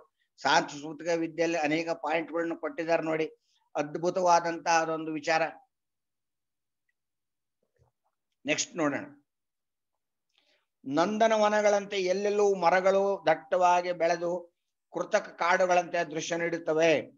ಮರುಭೂಮಿಗಳಿಗೆ ನೀರು ಹಾಯಿಸಿ ಸಂಸ್ಕಾರಗೊಳಿಸಿ ಅದನ್ನ ಸಿದ್ಧಗೊಳಿಸಿ ನಂದನವನ್ನಾಗಿ ಮಾಡುತ್ತಾರೆ. ಖಂಡಿತವಾಗಿಯೂ ಅಷ್ಟೇ. ಮಾನವರಲ್ಲಿ ಯಾವಾಗ ಶಾಂತಿ, ದೈಹಿಕ ಆರೋಗ್ಯ ಲಭಿಸುತ್ತದೋ ಆವಾಗ ಅವನಲ್ಲಿ ಚಿಂತನಾ ಶಕ್ತಿ ಹೆಚ್ಚಾಗುತ್ತೆ. ಯಾರು ಸುಮ್ಮನೆ ಕುತ್ಕೊಂಡು ಕಾಲ ಕಳೆಯಕ್ಕೆ ಇಷ್ಟಪಡಲ್ಲ. ಮಹರ್ಷಿಯವರು ಪ್ರತಿಯೊಬ್ಬರು ದುಡಿದು ಊಟ ಮಾಡ್ಬೇಕು ಅಂತಕ್ಕಂಥದ್ದು ಅಲ್ಲಿ ಒಂದ್ ಕಡೆ ಹೇಳ್ತಾರೆ. ಆ 4 ಯೋಜನೆ ಮಹಾಯೋಜನೆಗಳಲ್ಲೆಲ್ಲ ಬರ್ತದೆ, ಅವರ ದುಡಿಮೆಯಲ್ಲೇ ಊಟ ಮಾಡ್ಬೇಕು. ನಿಮ್ಗೆ 5 ಚಾರಿತ್ರಗಳು 2 ಚಾರಿತ್ರಗಳಲ್ಲಿ ಹೇಳ್ತಾರೆ ನೋಡ್ರಿ, ನಾನು ನನ್ನ ದುಡಿಮೆಯಲ್ಲೇ ದುಡಿದು ಜೀವಿಸುತ್ತೇನೆ ಅಂತೇಳಿ. ಹಾಗೆ ಪ್ರತಿಯೊಬ್ರು ದುಡಿದು ಊಟ ಮಾಡ್ಬೇಕು ಅಂತಕ್ಕಂಥ ಭಾವನೆ ಬರ್ತದೆ. ಮಕ್ಕಳನ್ನು ಸಹಿತ ಹಾಗೂ ವೃದ್ಧರನ್ನು ಹೊರತುಪಡಿಸಿ ಇನ್ನುಳಿದವರೆಲ್ಲರೂ ದುಡಿದ ಊಟ ಮಾಡ್ಲಿಕ್ಕೆ ಪ್ರಯತ್ನ ಪಡ್ತಾರೆ. ಮಹರ್ಷಿಯವರ ನದಿ ಜೋಡಣೆಯಲ್ಲಿ ನೀರನ್ನು ಅವಶ್ಯಕತೆ ಇರುವ ಕಡೆಗಡೆಗೆ ಹರಿಸಿ ನೀರಾವರಿಗೆ ಅದನ್ನ ಕಲ್ಪಿಸಿ ಆಹಾರ ಧಾನ್ಯಗಳನ್ನು ಬೆಳೆಯಲು ಮರುಭೂಮಿಗಳನ್ನು ಬಳಸಬಹುದು ಅಂತ ಹೇಳಿ ವರ್ಣನೆ ಮಾಡ್ತಾರೆ. ಮಹರ್ಷಿಯವರ ಚಿಂತನೆ ನೀವೆಲ್ಲ ಓದ್ಬೇಕು. ಯಾವಾಗ ನೀವು ಇದನ್ನ ಓದ್ಬೇಕು ಅಂತಂದ್ರೆ ನೀವು ನಮ್ ತರಗತಿಗೆ MA MSc ಸೇರಿದಾಗ ಇದೆಲ್ಲ ನಿಮ್ಗೆ ಬರ್ತದೆ. ಸುಮ್ನೆ ನಾವಿಲ್ಲಿ ಕುತ್ಕೊಂಡು ಒಂದ್ ಸಾಲ ಹೇಳ್ಬಿಟ್ರೆ ಅದ್ ನಮ್ಗೆ ಅರ್ಥ ಆಗಲ್ಲ. ಖಂಡಿತವಾಗಿಯೂ ಆ ನೀರಾವರಿ ಹೇಗೆ ನದಿ ಜೋಡಣೆ ಯೋಜನೆ ಅಂತ ಒಂದು ಪುಸ್ತಕದಲ್ಲಿ ಇದೇ ಪ್ಲಾನ್ ಶಾಂತಿ ಯೋಜನೆಯಲ್ಲಿ ಕೊಟ್ಟಿದ್ದಾರೆ ಮಹರ್ಷಿಯವರು. ಅದರಿಂದ ಇಲ್ಲಿ ಎಲ್ಲರೂ ಈ ಮರುಭೂಮಿಗೆ ಸಹಿತ ನೀರನ್ನು ಹಾಯಿಸ್ಬಿಟ್ಟು ಅಲ್ಲಿ ಮರಗಳನ್ನು ಬೆಳಿಬಹುದು, ಅರಣ್ಯಗಳನ್ನ ಮಾಡಬಹುದು, ಬೆಳೆ ಬೆಳೆಯುವುದು ಅಂತ ಹೇಳ್ತಾರೆ. ಹಾಗಾಗಿ ಮರುಭೂಮಿಗಳು ನಂದನವನಗಳಂತೆ ಪರಿವರ್ತನೆ ಹೊಂದಿ ಎಲ್ಲೆಲ್ಲೂ ಗಿಡ ಮರಗಳು ಬೆಳೆದು ಯಥೇಚ್ಛವಾಗಿ ಗಾಳಿ ಹಾಗೂ ಆಮ್ಲಜನಕವನ್ನು ಕೊಡ್ತವೆ. ನಮಗೆ ಬೇಕಾಗಿರೋದು ಇವತ್ತು ಗಾಳಿ ಮತ್ತು ಆಮ್ಲಜನಕ. ಇವತ್ತು ಮರಗಳನ್ನ ಕಡಿಯೋರ ಬದಲು ಮರಗಳನ್ನ ಬೆಳೆಸ್ಬೇಕು. ಅದಕ್ಕೆ ಮಹರ್ಷಿಯವರು ಮರುಭೂಮಿಯಲ್ಲಿ ಬೆಳೆಯಬಹುದು ಅಂತ ಹೇಳ್ತಾರೆ. ಇದಕ್ಕ ಸಣ್ಣ ಉದಾಹರಣೆ ಹೇಳ್ತೀನಿ ನೋಡ್ರಿ ಸ್ನೇಹಿತರೆ. ಈ ಮರುಭೂಮಿ ಒಳಗೆ ವಯಸ್ಸಾದ ಒಂದು ಅಜ್ಜ ಮರಗಳನ್ನ ನೆಟ್ಟು ಅದಕ್ಕೆ ನೀರನ್ನು ಹಾಕ್ತಾ ಇರ್ತಾರೆ. ಮರಳು ಭೂಮಿ. ಅಲ್ಲಿ ಒಬ್ಬ ಯುವಕ ಹೋಗ್ತಾನೆ, ನೋಡ್ತಾ ಹೋಗ್ತಾನೆ. ಅವ್ರಿಗೆ ಸೊಂಟ ಬಗ್ಗೋಗಿದೆ, ಆಗ್ಲೇ 60-70 ದಾಟಿದೆ. ಆದ್ರೂ ಆ ವಯಸ್ಸಾದವರು ಮರಗಿಡಗಳನ್ನ ನೆಟ್ಟು ನೀರನ್ನು ಹಾಕ್ತಾ ಇರ್ತಾರೆ. ಈ ಯುವಕ ಕೇಳ್ತಾನೆ, ಈ ವಯಸ್ಸಾದ ವ್ಯಕ್ತಿಗೆ ಏನ್ ಬುದ್ಧಿಗಿರಿ ಸರಿ ಇಲ್ವಾ? ಯಾತಕಿ ಮರಳುಗಾಡಿನಲ್ಲಿ ಗಿಡ ನೆಡ್ತಿದ್ದಾನಲ್ಲ, ಇವನಿಗೇನು ಏನು ಹೀಗೆ ಅಂತೇಳಿ ಆ ಹುಡುಗ ಆ ವಯಸ್ಸಾದ ಯಜಮಾನರನ್ನ ಕೇಳ್ತಾನೆ. ಅವ್ರು ಹೇಳ್ತಾರೆ, ನೋಡಿ, ನಾನು ಇವತ್ತು ಮಾವಿನ ಮರಗಳನ್ನ ಹಾಕ್ತಾ ಇದ್ದೀನಿ. ಇದನ್ನ 10-20 ವರ್ಷದೊಳಗೆ ಫಲ ಕೊಡ್ತವೆ. ನಾನ್ ಇರ್ತೀನೋ ಇಲ್ವೋ ಗೊತ್ತಿಲ್ಲ. ನನ್ಗೆ ಹೆಂಡತಿ ಇಲ್ಲ, ಕುಟುಂಬ ಇಲ್ಲ, ಮಕ್ಕಳೆಲ್ಲ ಯಾರು ಇಲ್ಲ. ಅದ್ರ ಪಕ್ಕದಲ್ಲಿ ಇರತಕ್ಕಂಥ ಗಿಡಗಳು ಫಲವನ್ನ ಕೊಡ್ತಾ ಇದಾವೆ. ಈ ಫಲವನ್ನು ನಾವೆಲ್ಲ ಊಟ ಮಾಡ್ತಿದೀವಿ. ಇದು ಯಾರೋ ನಮ್ಮಂತರ ಹಾಕಿದ್ದು ಫಲ. ನಾನು ಅದೇ ಒಂದು ಉದ್ದೇಶದೊಳಗೆ ಹಾಕ್ತಿದ್ದೀನಿ ಅಂತ ಹೇಳ್ತಾನೆ. ಈ ಹುಡುಗ ಆ ತಾತಂಗೆ ಬೈಕೋತ ಹೋಗ್ತಾನೆ. ಎಷ್ಟೋ ದಿವಸ ಆದ್ಮೇಲೆ ಆ ಹುಡುಗ ಮತ್ ಪುನಃ ಅಲ್ಲೇ ಬಂದು ಆ ದಾರಿನಲ್ಲಿ ಹೋಗ್ಬೇಕಾದ್ರೆ ನೋಡ್ತಾನೆ, ಈ ವಯಸ್ಸಾದ ವ್ಯಕ್ತಿ ಹಾಕಿದ ಮರಗಳೆಲ್ಲ ಫಲಭರಿತವಾಗಿವೆ, ಫಲ ಕೊಡ್ತವೆ. ಆವಾಗ ಇವನು ಮನಸ್ಸಿಗೆ ವ್ಯಥೆ ಪಟ್ಕೊಳ್ತಾನೆ, ನಾನು ಅವತ್ತು ಈ ತಾತಂಗೆ ಹೇಳಬಾರ್ದಾಗಿತ್ತು, ನಾನು ಶ್ರಮ ಪಟ್ಟು ಈ ತರ ಕೆಲಸವನ್ನ ಮಾಡಬೇಕು ಅಂತೇಳಿ.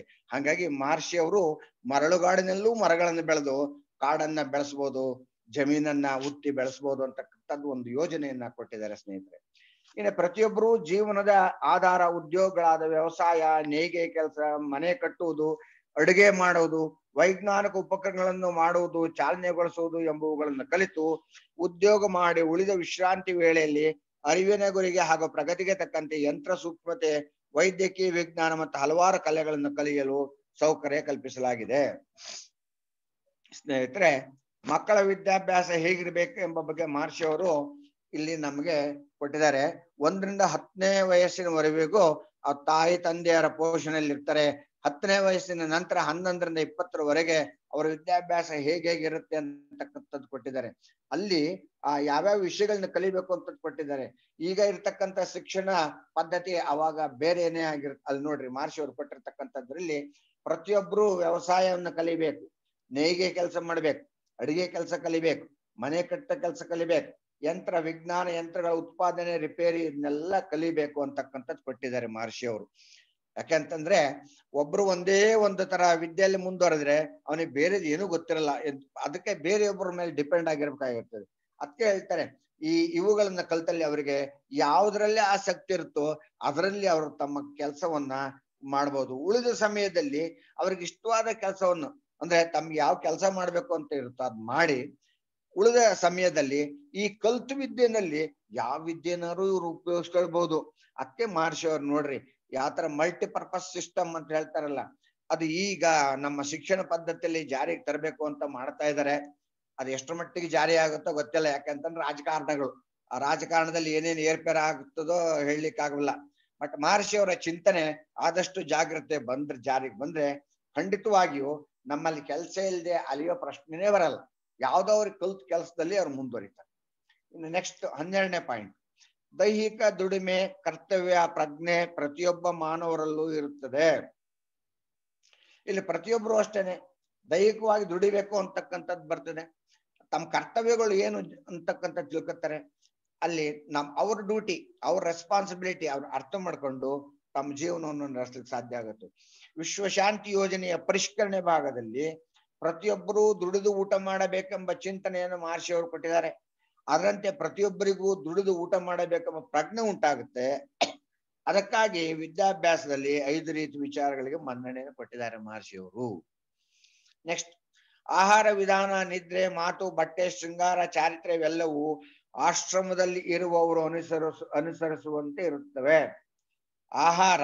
ಆಹಾರ ಪದ್ಧತಿ, ನಿದ್ರೆ, ಮಾತು, ಬಟ್ಟೆ, ಶೃಂಗಾರ, ಚಾರಿತ್ರ್ಯ ಇವೆಲ್ಲವೂ ಆಶ್ರಮದಲ್ಲಿ ಇರುವವರು ಅನುಸರಿಸುವಂತೆ ಇರುತ್ತವೆ. ಇನ್ನೊಂದು ಪಾಯಿಂಟ್, ಇತರರನ್ನು ಸೆಳೆಯುವಂತೆ ಯಾರೂ ಅಲಂಕರಿಸಿಕೊಳ್ಳುವುದಿಲ್ಲ. ಇವೆರಡು ಪಾಯಿಂಟ್ ನೋಡಿ. ಅಂದ್ರೆ ಆಶ್ರಮದಲ್ಲಿ ಇರುವವರು ಅಂತಂದ್ರೆ ನಮ್ಮ ಮನೋವಿಕಾಸ ಕಲೆಯಲ್ಲಿ ಕಲಿತು ಉಳಿದವರಿಗೆ ಕಲಿಸ್ಲಿಕ್ಕಂತ ರೆಡಿಯಾಗಿರ್ತಕ್ಕಂಥ ವ್ಯಕ್ತಿಗಳು. ಅವ್ರ ಆಶ್ರಮಗಳಲ್ಲಿ ಸೇವೆ ಸಲ್ಲಿಸ್ತಾ ಇರ್ತಕ್ಕಂಥವ್ರು. ಇಲ್ಲಿ ಆಶ್ರಮ ಅಂತಂದ್ರೆ ಕೇಂದ್ರಗಳು ಆಗಿರ್ಬೋದು. ಅಲ್ಲಿ ಆ ವಿದ್ಯೆಯನ್ನು ಕಲಿತವರು ಉಳಿದವ್ರಿಗೆ ವಿದ್ಯೆ ಕಲಿಸ್ಲಿಕ್ಕೆ ಏನಿದಾರೋ ಅವರೆಲ್ಲ ಸರಳ ರೀತಿಯಲ್ಲಿ ಉಡುಗೆ ತೊಡುಗೆ ಜೀವನ ನಡೆಸ್ತಿರ್ತಕ್ಕಂಥವ್ರು. ಇದ್ರಲ್ಲಿ ನಾವೆಲ್ಲ ಸೇರ್ಕೊಳ್ತೀವಿ ಸ್ನೇಹಿತರೆ. ನಾವೆಲ್ಲ ಸರಳವಾದ ಉಡುಗೆ, ಸರಳವಾದ ಆಹಾರ ಪದ್ಧತಿ ಇವೆಲ್ಲ ಈ ಆಶ್ರಮದಲ್ಲಿ ಇರುವರ್ತಕ್ಕಂಥವ್ರು ಹೇಗ್ ನಡೆಸ್ಕೊಂಡು ಹೋಗ್ತಾರೋ ಅದೇ ತರಹ ಉಳಿದವರು ಸತ ಅಲ್ಲಿ ಅದನ್ನ ಆಚರಿಸ್ತಾರೆ. ಸರಳ ರೀತಿಯ ಉಡುಗೆ, ಜೀವನ ನಡೆಸುವ ರೀತಿ ಸರಳವಾಗಿರ್ತದೆ. ಹಾಗಾಗಿ ಇಲ್ಲಿ ಬೇರೆಯವರು ಅದೇ ಮಾರ್ಗವನ್ನು ಅನುಸರಿಸ್ತಾರೆ ಅಂತೇಳಿ ಮಹರ್ಷಿ ಅವರು ಹೇಳ್ತಾರೆ. ಅಂದ್ರೆ ಇವರೆಲ್ಲ ಮಾಡೆಲ್ಸ್, ಅವರನ್ನ ನೋಡಿ ಉಳಿದವರು ಮಾರ್ಗದರ್ಶನದಲ್ಲಿ ಹೋಗ್ತಾರೆ. ನೆಕ್ಸ್ಟ್ 15, ಆಹಾರ, ಬಟ್ಟೆ, ದುಡಿಮೆ, ನಿದ್ರೆ, ಮನೆ ಇವೆಲ್ಲವೂ ಈ ಪ್ರಪಂಚದಲ್ಲಿ ಜೀವಿಸುವ ಎಲ್ಲರಿಗೂ ಸಮಾನವಾಗಿ ಸಿಗುತ್ತವೆ, ಗಂಡು ಹೆಣ್ಣು ಎಲ್ಲರಿಗೂ ಸೇರಿ. ನೆಕ್ಸ್ಟ್ ಪಾಯಿಂಟ್, ಉಪವಾಸವನ್ನು ಯಾರು ಎಂದೂ ಅನುಭವಿಸುವುದಿಲ್ಲ.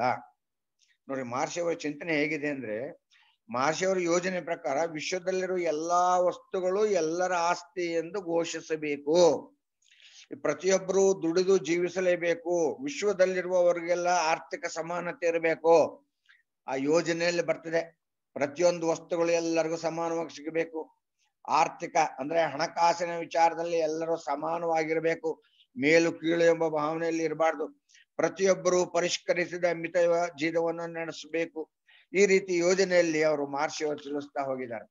ಹಾಗಾಗಿ ಇಲ್ಲಿ ದುಡಿಮೆ ಇಲ್ಲದೆ ಯಾರೂ ಜೀವಿಸುವುದಿಲ್ಲ.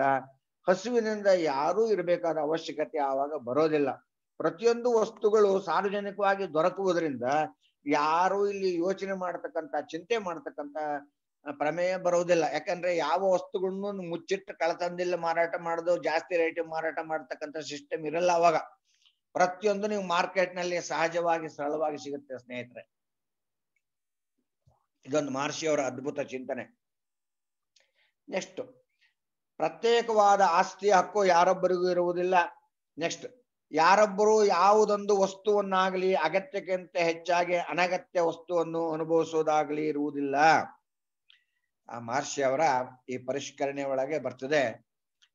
ಇಲ್ಲಿ ಮಹರ್ಷಿಯವರು ಹೇಳ್ತಾರೆ, ಇಲ್ಲಿ ಭೂಮಿ ಪರಿಷ್ಕರಣೆ, ಗೃಹ ಪರಿಷ್ಕರಣೆ, ಕೈಗಾರಿಕಾ ಪರಿಷ್ಕರಣೆ, ಸಾರಿಗೆ ಪರಿಷ್ಕರಣೆ ಅಂತೇಳಿ ಪರಿಷ್ಕರಣೆ ಅಂತಕ್ಕಂಥ ಒಂದು ವಿಚಾರದಲ್ಲಿ ಹೇಳ್ತಾರೆ. ಅದರಲ್ಲಿ ಈಗಿರ್ತಕ್ಕಂಥ ಅಂತಸ್ತಿನ ಕಟ್ಟಡ, ಕಟ್ಟಡ ಮೇಲೆ ಕಟ್ಟಡ, ಕಟ್ಟಡ ಮೇಲೆ ಕಟ್ಟಡ, ಅಲ್ಲಿ 100 ಎಕರೆ, ಇಲ್ಲಿ 200 ಎಕರೆ, ಇಲ್ಲ 500 ಎಕರೆ ಜಮೀನ್ ಏನ್ ಮಾಡಿ ಇಟ್ಕೊತಾರೋ ಆ ಕಾಲದಲ್ಲಿ ಈ ಸಿಸ್ಟಮ್ ಇರೋಲ್ಲ. ಇಲ್ಲಿ ಪರಿಷ್ಕರಣೆ ಹೇಳಿದಾಗ ಹೇಳ್ತಾರೆ, ಯಾರಿಗೂ ತನ್ನ ಸ್ವಂತದ್ದು ಅಂತ ಇಟ್ಕೊಳ್ಳಿಕ್ ಹಕ್ಕಿರಲ್ಲ. ಎಲ್ಲರೂ ಇಲ್ಲಿ ಸಮಾನರೇ, ಮೇಲು ಕೀಳು ಅಂತಕ್ಕಂಥ ಭಾವನೆ ಏನಿಲ್ಲ. ಎಲ್ಲರೂ ದುಡಿಬೇಕು, ಎಲ್ಲರೂ ಊಟ ಮಾಡ್ಬೇಕು, ಪ್ರತಿಯೊಬ್ಬರು ದುಡಿದು ಊಟ ಮಾಡ್ಬೇಕು ಅಂತ ನಿಯಮ ಜಾರಿಗೆ ಬರ್ತದೆ. ಆಸ್ತಿಗಳನ್ನು ಸಹಕಾರ ಸಂಘಗಳ ಮೂಲಕ ನಿರ್ವಹಣೆ ಮಾಡ್ಲಿಕ್ಕಾಗ್ತದೆ. ಈಗಿನ ಹಾಗೆ ಯಾರು ಕೋಟಿ ಕೋಟಿ ಮೌಲ್ಯದ ಆಸ್ತಿಗಳನ್ನ ಮಾಡ್ತಕ್ಕಂಥ ಹಕ್ಕು ಇರೋದಿಲ್ಲ. ಅನಗತ್ಯವಾಗಿ ಯಾರೋ ಮನೆ ಒಳಗೆ ವಸ್ತುಗಳನ್ನ ತಂದು ಸ್ಟಾಕ್ ಇಟ್ಕೊಳ್ಳಿಕ್ಕಂತ ಅವಕಾಶ ಕಂಡು ಬರಲ್ಲ. ಅವರ ಆ ಒಂದು ಸೊಸೈಟಿಗಳ ಮೂಲಕ ಏನ್ ವ್ಯವಹಾರವನ್ನು ಮಾಡ್ತಾರೋ ಅದು ಅವರವರ ಹೆಸರಿಗೆ ಅಲ್ಲಿ ಇಟ್ಟುಬಿಟ್ಟು ಅದರಿಂದ ಬರ್ತಕ್ಕ ಉತ್ಪಾದನೆ ಅವರ ಹೆಸರಿಗೆ ಕೊಡ್ತಾರೆ. ಅದು ಆ ಸಿಸ್ಟಮ್ ನಲ್ಲಿ ಬರುತ್ತೆ. ಅದನ್ನೆಲ್ಲ ಹೇಳ್ತಾ ಕೂತ್ಕೊಂಡ್ರೆ ಇಡೀ ದಿವಸ ಸಾಲಲ್ಲ ಸ್ನೇಹಿತರೆ, ನೀವು ಪುಸ್ತಕದಲ್ಲಿ ಓದಿದ್ರೆ ಮಾತ್ರ ಅರ್ಥ ಆಗುತ್ತೆ. ಇನ್ನು ನೆಕ್ಸ್ಟ್, ಉದ್ರೇಕ ಸ್ಥಿತಿ ಹೊಂದಿರುವ ಎಲ್ಲಾ ಜೀವಿಗಳಿಗೂ ಜೀವಿಸುವ ಹಕ್ಕಿರ್ತದೆ. 19ನೇ ಪಾಯಿಂಟ್.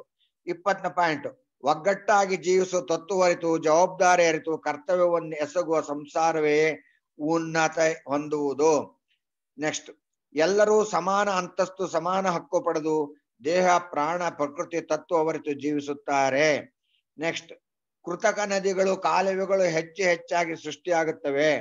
ನೆಕ್ಸ್ಟ್ ಪಾಯಿಂಟ್ 23ನೇದು, ಎಲ್ಲೆಲ್ಲೂ ಮಣ್ಣಿನ ಗುಣ, ನೀರಿನ ಗುಣಕ್ಕೆ ತಕ್ಕ ಹಾಗೆ ತರಕಾರಿಗಳು, ತೋಟಗಳು, ಹಣ್ಣಿನ ತೋಟಗಳು ಮತ್ತು ಹಲವು ಬಗೆಯ ಮರಗಳು ದಟ್ಟವಾಗಿ ಬೆಳೆದು ಕಂಗೊಳಿಸುತ್ತವೆ. ಇಲ್ಲಿ ನದಿ ಜೋಡಣೆ ಮಹರ್ಷಿಯವರ ಒಂದು ಪ್ರಮುಖವಾದ ಅಂಶ. ಉತ್ತರದಿಂದ ದಕ್ಷಿಣದವರೆಗೂ, ಪೂರ್ವದಿಂದ ಪಶ್ಚಿಮದವರೆಗೂ ನದಿಗಳ ಜೋಡಣೆಗೆ ಸಲಹೆ ಕೊಟ್ಟಿದ್ದಾರೆ ಮಹರ್ಷಿಯವರು. ಅದಕ್ಕಾಗಿ ಆಳಿಯಾರ್ನಲ್ಲಿ ಒಂದು ಸಭೆಯನ್ನು ಏರ್ಪಡಿಸಿದ್ರು, ಅದರ ವಿವರಗಳನ್ನು ಕೊಟ್ಟಿದ್ದಾರೆ. ಅದು ಜಾರಿಗೆ ಬಂದ್ರೆ ಎಲ್ಲಾ ಕಡೆಗೂ ಕಾಲುವೆಗಳ ಮೂಲಕ ನೀರನ್ನು ಹರಿಸಿ ಬರಡು ಭೂಮಿಗಳಿಗೆ ನೀರಿನ ಸೌಲಭ್ಯವನ್ನ ಕೊಡಬೇಕಂತದ್ದು, ಕಲ್ಪಿಸ್ತಕ್ಕಂಥದ್ದು. ಎಲ್ಲಾ ಕಡೆಯಲ್ಲೂ ತೋಟಗಳು ನಿರ್ಮಾಣ ಆಗ್ತವೆ, ಎಲ್ಲಾ ಕಡೆಗೂ ತರಕಾರಿ ಬೆಳೀತಾರೆ, ಹಣ್ಣುಗಳು ಬೆಳೀತಾರೆ. ಪ್ರತಿಯೊಬ್ರು ಜವಾಬ್ದಾರಿ ಅರಿತು ತಮ್ಮ ಕಾರ್ಯವನ್ನು ನಿರ್ವಹಿಸ್ತಾರೆ. ಮೇಲು ಕೀಳೆಂಬ ಭಾವನೆಯಲ್ಲಿ ಎಲ್ಲೂ ಇರಲ್ಲ.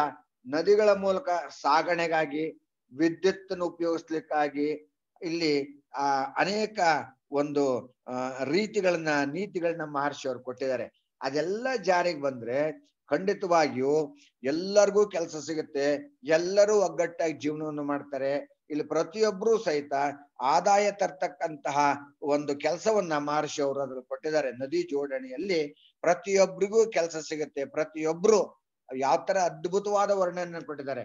ತಮ್ಮ ಕರ್ತವ್ಯ ನಿರ್ವಹಿಸ್ತಾ ನಿಶ್ಚಿಂತೆಯಿಂದ ಜೀವನ ಮಾಡ್ತಾರೆ ಜನರೆಲ್ಲರೂ ಅಂತಕ್ಕಂಥದ್ದು ಮಹರ್ಷಿಯವರ ವರ್ಣನೆ. ಹಾಗಾಗಿ ಈ ಎಲ್ಲ ಚಿಂತನೆಗಳನ್ನ ನೋಡ್ತಾ ಹೋದ್ರೆ ಮಹರ್ಷಿಯವರು ಎಂತ ಅದ್ಭುತವಾದ ಇದನ್ನು ಕೊಟ್ಟಿದ್ದಾರೆ ಅಂತಕ್ಕಂಥ. ಇಲ್ಲಿ ಕೃತಕ ನದಿಗಳು, ಆ ಸ್ವಾಮೀಜಿ ನದಿ ಜೋಡಣೆಯಿಂದ ಎಲ್ಲೆಲ್ಲಿ ಆ ನೀರಿನ ಅವಶ್ಯಕತೆ ಇದೆಯೋ ಅಲ್ಲಿಗೆಲ್ಲ ಹೊಳೆಯ ಮೂಲಕ ನೀರನ್ನು ಹರಿಸ್ತಾರೆ.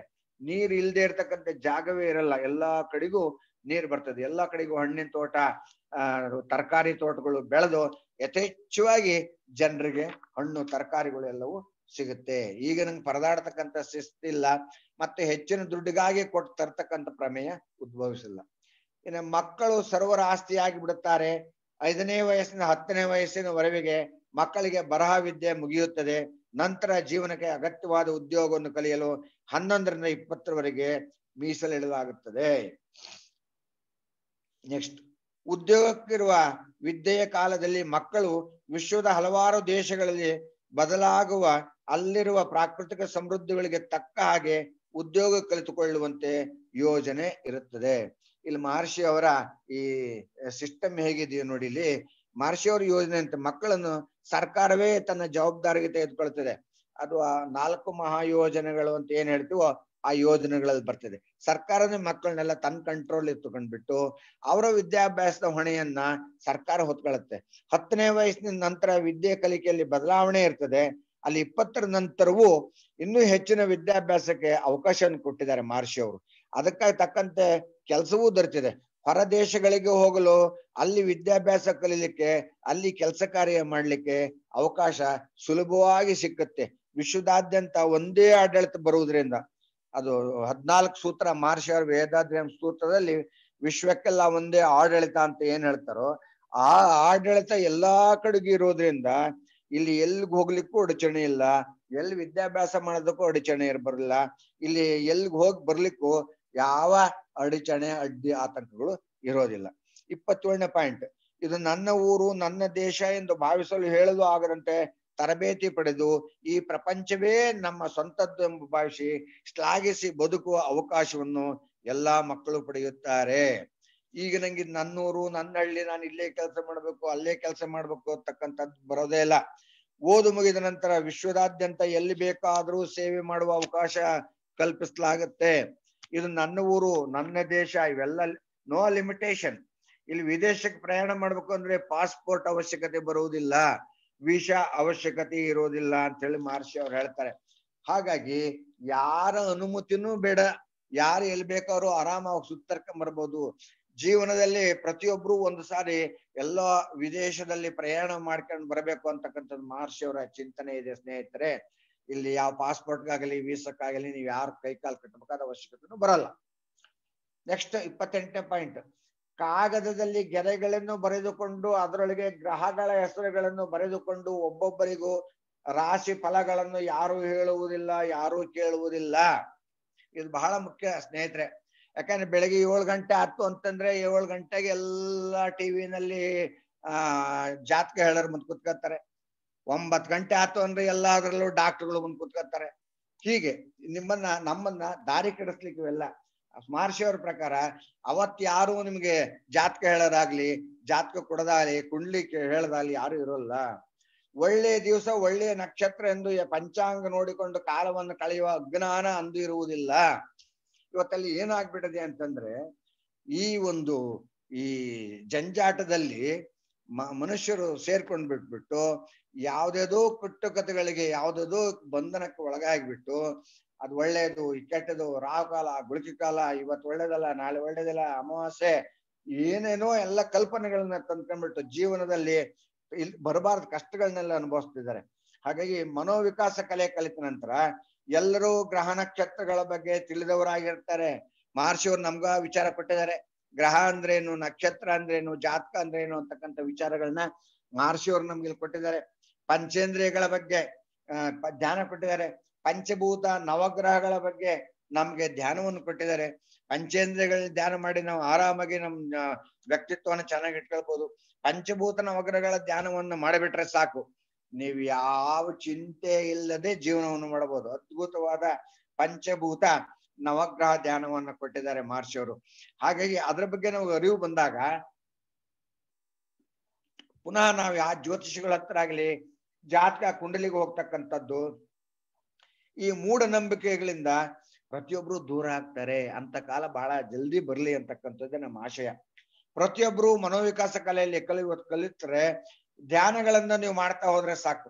ಧ್ಯಾನಗಳನ್ನ ಮಾಡಿ ಆ ತತ್ವಗಳನ್ನ ಚೆನ್ನಾಗಿ ಅರ್ಥ ಮಾಡ್ಕೊಂಡು ಯಾವ್ದು ಒಳ್ಳೇದು ಯಾವ್ದು ಕೆಟ್ಟದ್ದು ಅಂತಕ್ಕಂಥ ಅರಿವು ನಮ್ಗೆ ಚೆನ್ನಾಗಿ ತಿಳಿದಿರ್ತದೆ. ಹಾಗಾಗಿ ಬಹುಶಃ ಎಲ್ಲರೂ ಇಂಥ ವಿಚಾರಗಳಿಂದ ಮುಕ್ತರಾಗ್ತಾರೆ. ಈಗಿರುವಂತೆ ಜ್ಯೋತಿಷಿಗಳು ಯಾರು ಹೋಗೋದಿಲ್ಲ. ನೆಕ್ಸ್ಟ್ ನೋಡೋಣ 30ನೇ ಪಾಯಿಂಟ್, ಶಾಪ ಎಂಬ ಕಲ್ಪನೆ ಮಾತಿನಲ್ಲಿ ಯಾರಿಗೂ ನಂಬಿಕೆ ಇರೋದು. 31ನೇ ಪಾಯಿಂಟ್, ಮುಟ್ಟಿದ್ರೆ ಮೈಲಿಗೆ ಎಂದು ಭಾವಿಸುವ ಅಜ್ಞಾನ ಭ್ರಮೆ ಇರುವುದಿಲ್ಲ. 32ನೇ ಪಾಯಿಂಟ್, ಸಾವು ಬಂದು ಬಿಡುತ್ತದೆ ನೆನೆದು ನಡುಗಿಕೊಂಡೇ ಜೀವನ ನಡೆಸುವ ಹೇಳಿ ಮನಸ್ಸಿನವರು ಯಾರೂ ಇರುವುದಿಲ್ಲ. ಇಲ್ಲಿ ನಮ್ಮ ಮನೋವಿಕಾಸ ಕಲೆ ಅದ್ಭುತವಾದಂಥದ್ದು. ಮನೋವಿಕಾಸ ಕಲೆಯಲ್ಲಿ ಹುಟ್ಟು ಸಾವಿನ ಬಗ್ಗೆ ಅರಿವನ್ನು ಕೊಟ್ಟಿದ್ದಾರೆ ಮಹರ್ಷಿ ಅವರು. ಎಲ್ಲದರ ಬಗ್ಗೆ ಇದೆ. ಹಾಗಾಗಿ ಎಲ್ಲರಿಗೂ ಜೀವನದ ಬಗ್ಗೆ ಚೆನ್ನಾಗಿ ತಿಳಿದಿರ್ತದೆ. ಇಲ್ಲಿ ಯಾರೂ ಶಾಪ ಎಂಬುದರ ಬಗ್ಗೆ ಯೋಚಿಸುವುದಿಲ್ಲ. ಕಾರಣ ಯಾರು ಕೆಟ್ಟದ್ದನ್ನು ಮಾಡ್ಲಿಕ್ಕೆ ಇಷ್ಟನೂ ಪಡಲ್ಲ. ಯಾಕಂದ್ರೆ ಇದುವರೆಗೂ ಏನು ಮಾಟ ಮದ್ದು ಶಾಪ ಹಾಕ್ತಾರೋ ಆ ಒಂದು ಕಲೆ ಕಲ್ತ ಮೇಲೆ ಇದರಲ್ಲಿ ಯಾರು ತೊಡಗ್ತಾರೋ, ವಿಶ್ವಶಾಂತಿಗಾಗಿ ತೊಡಕೊಳ್ತಾರೋ ಅವ ಯಾರಿಗೂ ಬೈಯಲ್ಲ, ಯಾರಿಗೂ ಶಾಪ ಹಾಕಲ್ಲ, ಯಾರಿಗೂ ಕೆಟ್ಟದ್ದನ್ನು ಬಯಸುವುದಿಲ್ಲ. ಇವೆಲ್ಲ ಮೂಢನಂಬಿಕೆ ಒಳಗೆ ಬರ್ತಕ್ಕಂಥ ಅಂಶಗಳು. ಮಡಿ ಮೈಲಿಗೆ ಇವೆಲ್ಲ ನಮ್ ದೇಹ ಶುದ್ಧತೆಗಾಗಿರುವುದೇ ಹೊರತು ಬೇರೆ ಇನ್ಯಾವ ವಿಚಾರಕ್ಕೂ ಅಲ್ಲ. ಈ ವಿಚಾರದ ಬಗ್ಗೆ ಯಾರು ಯೋಚಿಸುವುದಿಲ್ಲ. ಏಕೆಂದ್ರೆ ಎಲ್ಲರೂ ಅರಿವಿನಲ್ಲಿ ಶ್ರೇಷ್ಠತೆಯನ್ನು ಹೊಂದಿರ್ತಾರೆ. ಅದು ಬಹಳ ಮುಖ್ಯ. ಅರಿವಿನಲ್ಲಿ ಶ್ರೇಷ್ಠತೆ ಹೊಂದಬೇಕು. ನೆಕ್ಸ್ಟ್ 33ನೇ ಪಾಯಿಂಟ್, ಕಳ್ಳರ ಭಯವಾಗಲೇ ಹಣಕಾಸಿನ ಕ್ಷೇತ್ರದಲ್ಲಿ ಪೈಪೋಟಿ ಇರುವುದಿಲ್ಲ. 34, ಹಸು ಆಡು ಇವುಗಳಿಂದ ಕಳ್ಳರಿಂದ ಭಯ, ನೀರಿನ ಕೊರತೆ ಇರದು. 35, ದನಕರುಗಳು ಕುರಿಗಳು ನಮ್ಮ ಬೆಳೆಯನ್ನು ತಿಂದು ಬಿಡುತ್ತವೆ ಎಂದು ಕಳ್ಳರು ನಮ್ಮ ವಸ್ತುಗಳನ್ನು ಕದಿಯುವರೆಂದು ಭಯ ವಿಶ್ವದಲ್ಲಿ ಇರುವುದಿಲ್ಲ. ಇಲ್ಲಿ ಏನಾಗತ್ತೆ, ಮನೋವಿಕಾಸ ಕಲೆಯಲ್ಲಿ ಪರಿಣಿತಿ ಪಡೆದ ಮೇಲೆ ವಿಶ್ವಶಾಂತಿಗಾಗಿ ಪ್ರತಿಯೊಬ್ಬರು ಪ್ರಯತ್ನ ಪಡ್ತಾರೆ. ಪ್ರತಿಯೊಬ್ಬರಲ್ಲೂ ಪರಿವರ್ತನೆ ಬಂದಿರ್ತದೆ. ಹಾಗಾಗಿ ಇಲ್ಲಿ ಕಳ್ಳತನ ಮಾಡ್ಲಿಕ್ಕೆ ಯಾರೂ ಮುಂದೆ ಬರುವುದಿಲ್ಲ. ಜಮೀನುಗಳನ್ನು ಸಹಿತ ಸರ್ಕಾರದ ಅಧೀನದಲ್ಲಿ ಉಳುಮೆ ಮಾಡುವುದೆಂದರೆ ಇಲ್ಲಿ ಪ್ರತಿಯೊಬ್ಬರಿಗೂ ಜವಾಬ್ದಾರಿ ಅನ್ನೋದಿರ್ತದೆ. ಪಕ್ಕದ್ದು ಅವ್ರದ್ದೇ, ಇದು ಅವ್ರದ್ದೇ, ಎಲ್ಲರೂ ಸಾಮೂಹಿಕವಾಗಿ ಜಮೀನನ್ನು ಉಳುಮೆ ಮಾಡೋದ್ರಿಂದ ಇಲ್ಲಿ ಪ್ರತಿಯೊಬ್ರು ಇಲ್ಲಿ ತಮ್ಮದು ಅಂತಕ್ಕಂಥ ಭಾವನೆಯಿಂದ ಕೆಲಸ ಮಾಡ್ತಾರೆ. ಹಾಗಾಗಿ ಯಾರು ಆಡು ಕುರಿ ದನಗಳನ್ನ ಇನ್ನೊಬ್ರು ಹೊಲ ಮತ್ತೊಬ್ರು ಹೊಲದಲ್ಲಿ ಹೋಗಿ ಮೇಯಿಸ್ತಾರೆ ಅಂತಕ್ಕಂಥ ಭ್ರಮೆ ಇರಲ್ಲ. ಯಾಕಂದ್ರೆ ಇವತ್ತು ಅದೇ ನಡೀತಿರೋದು. ತಮ್ಮಲ ಚೆನ್ನಾಗಿರ್ಬೇಕು, ಬೆಳೆ ಚೆನ್ನಾಗಿರ್ಬೇಕು, ಪಕ್ಕದವ್ರ ಹೊಲದಲ್ಲಿ ಪಶು ಪಕ್ಷಿಗಳು ತಿಂದು ಹಾಳು ಮಾಡ್ಬೇಕು. ಈ ತರ ಅವತ್ತು ಇರೋದಿಲ್ಲ. ಬೆಳೆ ತಿನ್ನಲು ಯಾರು ಬಿಡೋಲ್ಲ. ಈಗ ನಡೀತಿರುವ ಹಾಗೆ ಪರಿಸ್ಥಿತಿ ಅವತ್ತಿರೋದಿಲ್ಲ ಸ್ನೇಹಿತರೆ, ಪೂರ್ತಿ ಬದಲಾಗಿರ್ತದೆ. ಇನ್ನು ವ್ಯವಹಾರ ಸರ್ಕಾರ ಸಂಘಗಳ ಅಡಿಯಲ್ಲಿ ನಡೆಯೋದ್ರಿಂದ ಹಣಕಾಸಿನ ಪೈಪೋಟಿ ಆಗ್ಲಿ ಅವ್ಯವಹಾರ ಆಗ್ಲಿ ಅಲ್ಲಿ ಯಾವುದೂ ಕಂಡು ಬರುವುದಿಲ್ಲ. ಪ್ರತಿಯೊಂದಕ್ಕೂ ಜವಾಬ್ದಾರಿಯುತವಾದ ಕೆಲಸವನ್ನು ಮಾಡ್ಲಿಕ್ಕೆ ಕೊಟ್ಟಿರ್ತಾರೆ. 36, ವ್ಯಾಪಾರ ಕ್ಷೇತ್ರದಲ್ಲಿ ಹಣಕಾಸಿನ ಕ್ಷೇತ್ರದಲ್ಲಿ ಪೈಪೋಟಿ ಇರುವುದಿಲ್ಲ. 37ನೇ ಪಾಯಿಂಟ್, ಒಂದು ದೇಶದ ಪ್ರಗತಿ ಮತ್ತೊಂದು ದೇಶದ ಪ್ರಗತಿಯನ್ನು ಬಾಧಿಸದು. ಪ್ರತಿಯೊಂದು ವಸ್ತುಗಳು ವಿಶ್ವದ ಎಲ್ಲಾ ಕಡೆಯಲ್ಲೂ ಸಾರ್ವಜನಿಕವಾಗಿ ದೊರಕುತ್ತವೆ. ಅಲ್ಲದೆ ಯಾವುದೇ ವಸ್ತುಗಳು ಕಡಿಮೆ ಇದ್ದಲ್ಲಿ ಕೂಡಲೇ ಒಂದು ಕಡೆಯಿಂದ ಮತ್ತೊಂದು ಕಡೆಗೆ ಸಾಗಾಟ ಮಾಡ್ಲಿಕ್ಕೆ ವಿಮಾನಗಳ ವ್ಯವಸ್ಥೆ ಪ್ರತಿಯೊಂದು ಇರೋದ್ರಿಂದ ಈ ಪೈಪೋಟಿ ಅಂತಕ್ಕಂಥ ಇರೋದೇ ಇಲ್ಲ. ಕಳತನದಲ್ಲಿ ಮುಚ್ಚಿಟ್ಟು ಜಾಸ್ತಿ ವ್ಯಾಪಾರ ಮಾಡ್ತಕ್ಕಂಥದ್ದು ಇವೆಲ್ಲ ಏನು ಇರೋದಿಲ್ಲ ಸ್ನೇಹಿತರೆ. ಎಲ್ಲಾ ಕಡೆಗೂ ಎಲ್ಲಾ ವಸ್ತುಗಳು ಎಲ್ಲಾ ದಿನಗಳಲ್ಲೂ ಎಲ್ಲಾ ಸಂದರ್ಭದಲ್ಲೂ ಸಿಗುವಂತಹ ವ್ಯವಸ್ಥೆಯನ್ನು ಮಾಡ್ಲಿಕ್ಕೆ ಮಹರ್ಷಿಯವರು ಅಲ್ಲಿ ಒಂದು ಕಾರ್ಯಸೂಚಿಯನ್ನು ಕೊಟ್ಟಾರೆ. ಇಲ್ಲಿ ಪ್ರತಿಯೊಂದು ದೇಶಗಳು ಅವುಗಳ ನೆಲೆಗಟ್ಟಿನಲ್ಲಿ ಕಾರ್ಯನಿರ್ವಹಿಸುವುದರಿಂದ ಇಲ್ಲಿ ಪ್ರಗತಿಗೆ ಯಾವುದೇ ತಡೆ ಉಂಟಾಗುವುದಿಲ್ಲ. ಈಗ ನಂಗೆ ಅಕ್ಕಪಕ್ಕದ ಏನ್ ದೇಶಗಳು ಅಕ್ಕಪಕ್ಕದ ರಾಜ್ಯಗಳಲ್ಲಿ ಏನ್ ಪೈಪೋಟಿ ನಡೀತಿದೋ ಅದು ಯಾವುದು ಅವಾಗ ಇರೋಲ್ಲ ಸ್ನೇಹಿತರೆ. ಎಲ್ಲಾ ಕಡೆಯಲ್ಲೂ ಎಲ್ಲಾ ವಿಚಾರಗಳಲ್ಲೂ ಒಂದೇ ಸಮಾನ, ಒಂದೇ ಭಾವನೆ ಇರ್ತದೆ. ಇಲ್ಲಿ ಮೇಲು ಕೀಳು ಇಲ್ಲ. ಇಲ್ಲಿ ಪೈಪೋಟಿಯಿಂದ ಯಾವುದೂ ನಡೆಯೋದಿಲ್ಲ. ಇನ್ನು ನೆಕ್ಸ್ಟ್ 38, ಭಾವಿಸಿದಂತೆ ಯಾವುದೇ ಕಲೆಯನ್ನು ಕಲಿಯಲು ಎಲ್ಲರಿಗೂ ಅವಕಾಶ ಸೌಕರ್ಯ ಇರ್ತದೆ. ಪ್ರತಿಯೊಬ್ಬರು ಹಲವು ಉದ್ಯೋಗಗಳನ್ನು ಅರಿತಿದ್ದರು ಕೆಲವು ಉದ್ಯೋಗಗಳಲ್ಲಿ ನಿಪುಣರಾಗುತ್ತಾರೆ. ಇಲ್ಲಿ ವಿದ್ಯಾಭ್ಯಾಸ ಅಂದ್ರೆ ಕಲಿಕೆಯಲ್ಲಿ ಇರುವಂತೆ ಯಾವುದೇ ವಿದ್ಯೆಯನ್ನು ಕಲಿಯಲಿಕ್ಕೆ ಇಲ್ಲಿ ಯಾರಿಗೂ ಅಡ್ಡಿ ಇರೋದಿಲ್ಲ. ಹೆಚ್ಚಾಗಿ ಕಲಿಯಬೇಕಂದ್ರೆ ಅವಕಾಶವನ್ನು ಕೊಡ್ತಾರೆ. ಆ ಉಳಿದ ಅವಕಾಶದಲ್ಲಿ ಅವರು ತಮ್ಮ ಸಮಯಕ್ಕೆ ತಕ್ಕಂತೆ ಯಾವ ವಿದ್ಯೆಯನ್ನೆಲ್ಲರೂ ಕಲಿತು ಅದರಲ್ಲಿ ಅವರು ಅಲ್ಪ ಸ್ವಲ್ಪ ಹಣವನ್ನ ಸಂಪಾದನೆ ಮಾಡಬಹುದು. ಅದು ಸಹಕಾರ ಸಂಘಗಳ ಮೂಲಕ ಈ ಕ್ರಿಯೆ ನಡೀತದೆ. ಹಾಗಾಗಿ ನೆಕ್ಸ್ಟ್ ಒಂದು, ಆಭರಣವೆಂದು ಲೋಹಗಳನ್ನು, ಮಣಿಗಳನ್ನು, ರತ್ನಗಳನ್ನು, ಅಲಂಕಾರ ವಸ್ತುಗಳನ್ನು ಯಾರು ಧರಿಸುವುದಿಲ್ಲ. ನೆಲ, ಮನೆ, ಚಿನ್ನ, ಬೆಳ್ಳಿ ಎಂಬುವುಗಳ ಮಾರಾಟ ಇರುವುದಿಲ್ಲ. ಇಲ್ಲಿ ಪರಿಷ್ಕರಣೆ ಆದ್ಮೇಲೆ ಒಂದು ಸಾರಿ ನೀವು ಭೂಮಿ, ನೆಲ, ಮನೆ, ಕೈಗಾರಿಕೆಗಳನ್ನ ಸಹಕಾರ ಸಂಘಗಳ ಅಡಿಯಲ್ಲಿ ರಿಜಿಸ್ಟ್ರೇಷನ್ ಮಾಡಿಕೊಟ್ಟ ಮೇಲೆ ಪುನಃ ಅದನ್ನ ತಗೊಂಡೆ ಕೊಟ್ಟೆ ಇವ್ಯಾವುದು ಇರಲ್ಲ ಮಹರ್ಷಿಯವ್ರ ಪ್ರಕಾರ. ನೆಕ್ಸ್ಟ್ ಈ ಬಂಗಾರ ಸಹಿತ ಹೆಣ್ಣು ಮಕ್ಕಳ ಮೈ ಮೇಲೆ ಇರಲ್ಲ ಸ್ನೇಹಿತರೆ. ಈ ಬಂಗಾರವನ್ನ ಹಡಗಿನ ಕೆಳಗಡೆಗೆ ಈಗೇನು ತಾಮ್ರ ತಗಡು ಮಾಡಿ ಹಾಕಿದಾರೋ ಅಂತಹ ಬೆಳ್ಳಿ ಬಂಗಾರದ ತಗಡುಗಳನ್ನ ಅಲ್ಲಿ ಕೆಳಗಡೆ ಹಡಗಿನ ಕೆಳಗಡೆ ಹಾಕಿ ಅವು ತುಕ್ಕು ಹಿಡಿಯಲ್ಲಂತೆ. ಬಂಗಾರದ ತಗಡು ತುಕ್ಕು ಹಿಡಿಯಲ್ಲಂತೆ. ಹಾಗಾಗಿ ಆ ತಗಡುಗಳನ್ನ ಈ ಹಡಗಿನ ಕೆಳಗಡೆಗೆ ಉಪಯೋಗಿಸ್ತಕ್ಕಂಥ ಕಾಲ ಬರುತ್ತೆ. ಯಾರು ಅಲಂಕಾರಿಕ ವಸ್ತುಗಳನ್ನ ಮೈ ಮೇಲೆ ಹಾಕೊಂಡು ಪ್ರದರ್ಶನಕ್ಕೆ ಇರೋಲ್ಲ ಅಂತಕ್ಕಂಥದ್ನ ಮಹರ್ಷಿಯವರು ವರ್ಣನೆ ಮಾಡ್ತಿದ್ದಾರೆ. ಸ್ನೇಹಿತರೆ, ಇದು ಒಟ್ಟು ಒಂದು 64 ಪಾಯಿಂಟ್ ಇದೆ. ನಾನೀಗ 41 ಪಾಯಿಂಟ್ಗಳನ್ನ ವರ್ಣನೆ ಮಾಡೇನಿ. ಯಾಕೆಂದ್ರೆ ನನಗೆ ಕೊಟ್ಟಿರ್ತಕ್ಕಂಥ ಸಮಯದ ಅವಕಾಶ ಮೀರಿದೆ. ಇನ್ನು ಉಳಿದ 64 ಪಾಯಿಂಟ್ಗಳು ಪುಸ್ತಕದಲ್ಲಿವೆ. ಮತ್ತೆ ಯಾವಾಗಾದ್ರೂ ಅವಕಾಶ ಸಿಕ್ಕಾಗ ನಾವು ಇದನ್ನು ಉಪಯೋಗಿಸಬಹುದು. ಇಂಥ ಅದ್ಭುತವಾದ ಚಿಂತನೆಯನ್ನ ಮಹರ್ಷಿ ಅವರು ನಮ್ಗೆ ಕೊಟ್ಟಿದ್ದಾರೆ. ಇದೆಲ್ಲ ಬರಬೇಕು ಅಂದ್ರೆ ನಾವೆಲ್ಲ ಇನ್ನು ಹೆಚ್ಚಿಗೆ ಜನರನ್ನ ನಮ್ಮ ಮನೋವಿಕಾಸಕ್ಕೆ ಸೇರ್ಸ್ತಕ್ಕಂಥ ಪ್ರಯತ್ನವನ್ನು ಮಾಡ್ಬೇಕು. ಬರೀ ನಾವು ಕಲ್ತು ಕೂತ್ರೆ ಆಗಲ್ಲ. ಸಮಾಜದಲ್ಲಿ ಹೆಚ್ಚಿನ ಜನವನ್ನ ನಮ್ಮ ಮನೋವಿಕಾಸಕ್ಕೆ ಕರ್ಕೊಂಬಂದ್ ಬಿಟ್ಟು ಅವರಲ್ಲಿ ಈ ಚಿಂತನೆ ಬರತಕ್ಕಂಥ ಕೆಲಸವನ್ನ ನಾವೆಲ್ಲ ಸೇರಿ ಮಾಡೋಣ. ಮಹರ್ಷಿ ಅವರು ಎಷ್ಟು ವೈಶಾಲ್ಯವಾಗಿ ಎಲ್ಲ ಈಗ ನಮ್ಮ ಮನೆ ಬಾಗಿಲಿನಲ್ಲೇ ಮನೋವಿಕಾಸ ಕೇಂದ್ರಗಳನ್ನ ತೆರೆದಿದ್ದಾರೆ. ಒಬ್ಬರೇ ಕಷ್ಟಪಟ್ಟು ಸಮುದಾಯ ಸಂಘವನ್ನು ಹುಟ್ಟುಹಾಕಿ ಹೊರಗಡೆ 27 ರಾಷ್ಟ್ರಗಳಲ್ಲಿ ಅಲ್ಲದೆ ನಮ್ಮಲ್ಲಿ ಎಲ್ಲ ಕಡೆಗೂ ಈ ವಿದ್ಯೆ ಹಂಚಲಿಕ್ಕೆ ವ್ಯವಸ್ಥೆ ಮಾಡಿದ್ದಾರೆ. ಸ್ನೇಹಿತರೆ, ನಾವೆಲ್ಲ ಸೇರೋಣ. ಇನ್ನೂ ಜಾಗ್ರತೆ ನಾವೆಲ್ಲ ಜನಗಳನ್ನ ಸೇರಿಸಿ ಎಲ್ಲರಲ್ಲೂ ಈ ವಿಶ್ವಶಾಂತಿ ಬರೋಂಗಾಗ್ಲಿ. ಈ ಸೃಜನಾತ್ಮಕ ಜೀವನ ಪದ್ಧತಿ ಅಂತ ಏನ್ ಕೊಟ್ಟಿದ್ದಾರೋ ಇದು ಜಾಗ್ರತೆ ಜನರಲ್ಲಿ ಬರೋಗ ಆಗ್ಲಿ. ಇವತ್ತಿನ ಪರಿಸ್ಥಿತಿ ಮುಂದೆ ಅಲ್ಲಿರೋದ್ ಬೇಡ. ಮುಂದಿನ ಪೀಳಿಗೆ ಚೆನ್ನಾಗಿ ಜೀವನವನ್ನು ನಡೆಸಿ ಒಳ್ಳೆಯ ಸಂಸ್ಕಾರವನ್ನು ಪಡೆದು ಮುಂದೆ ಬರಲಿ ಅಂತ ಹೇಳೋಣ ಅಂತ ಹೇಳ್ತಾ ಈ ಒಂದು ಅವಕಾಶ ಕೊಟ್ಟಂತ ಎಲ್ಲರಿಗೂ ನಾನು ಮತ್ತೊಮ್ಮೆ ವಂದಿಸುತ್ತೇನೆ. ಇವತ್ತಿನ ನನ್ನ ಈ ಚಿಂತನೆಯನ್ನ ಇಲ್ಲಿಗೆ ಮುಕ್ತಾಯ ಮಾಡ್ತೇನೆ. ಬಾಳ್ಗೆ ಸಮೃದ್ಧಿಯೊಂದಿಗೆ. ಸರ್ವೇ ಭವಂತು ಸುಖಿನಃ, ಸರ್ವೇ ಸಂತು ನಿರಾಮಯ, ಸರ್ವಂ ಭದ್ರಾಣಿ ಪಶ್ಯಂತು, ಮಾ ಕಶ್ಚಿತ್ ದುಃಖ ಭಾಗ್ ಭವೇತ್. ಶಾಂತಿ ಶಾಂತಿ ಶಾಂತಿ. ಬಾಳ್ಗೆ ಸಮೃದ್ಧಿಯೊಂದಿಗೆ ಮೇಡಮ್. ಬಾಳ್ಗೆ ಸಮೃದ್ಧಿಯೊಂದಿಗೆ sir. Thank you very much sir. ಬಾಳ್ಗೆ ಸಮೃದ್ಧಿ. ಈ ದಿನದ ಆಧ್ಯಾತ್ಮಿಕ ಚಿಂತನೆಯನ್ನು ನಡೆಸಿಕೊಟ್ಟ ಸ್ಕೈ ಹಿರಿಯ ಪ್ರಾಧ್ಯಾಪಕರಿಗೆ ಧನ್ಯವಾದಗಳು. ಸ್ನೇಹಿತರೆ, ಈಗ ಪ್ರಶ್ನೋತ್ತರ ಸಮಯ.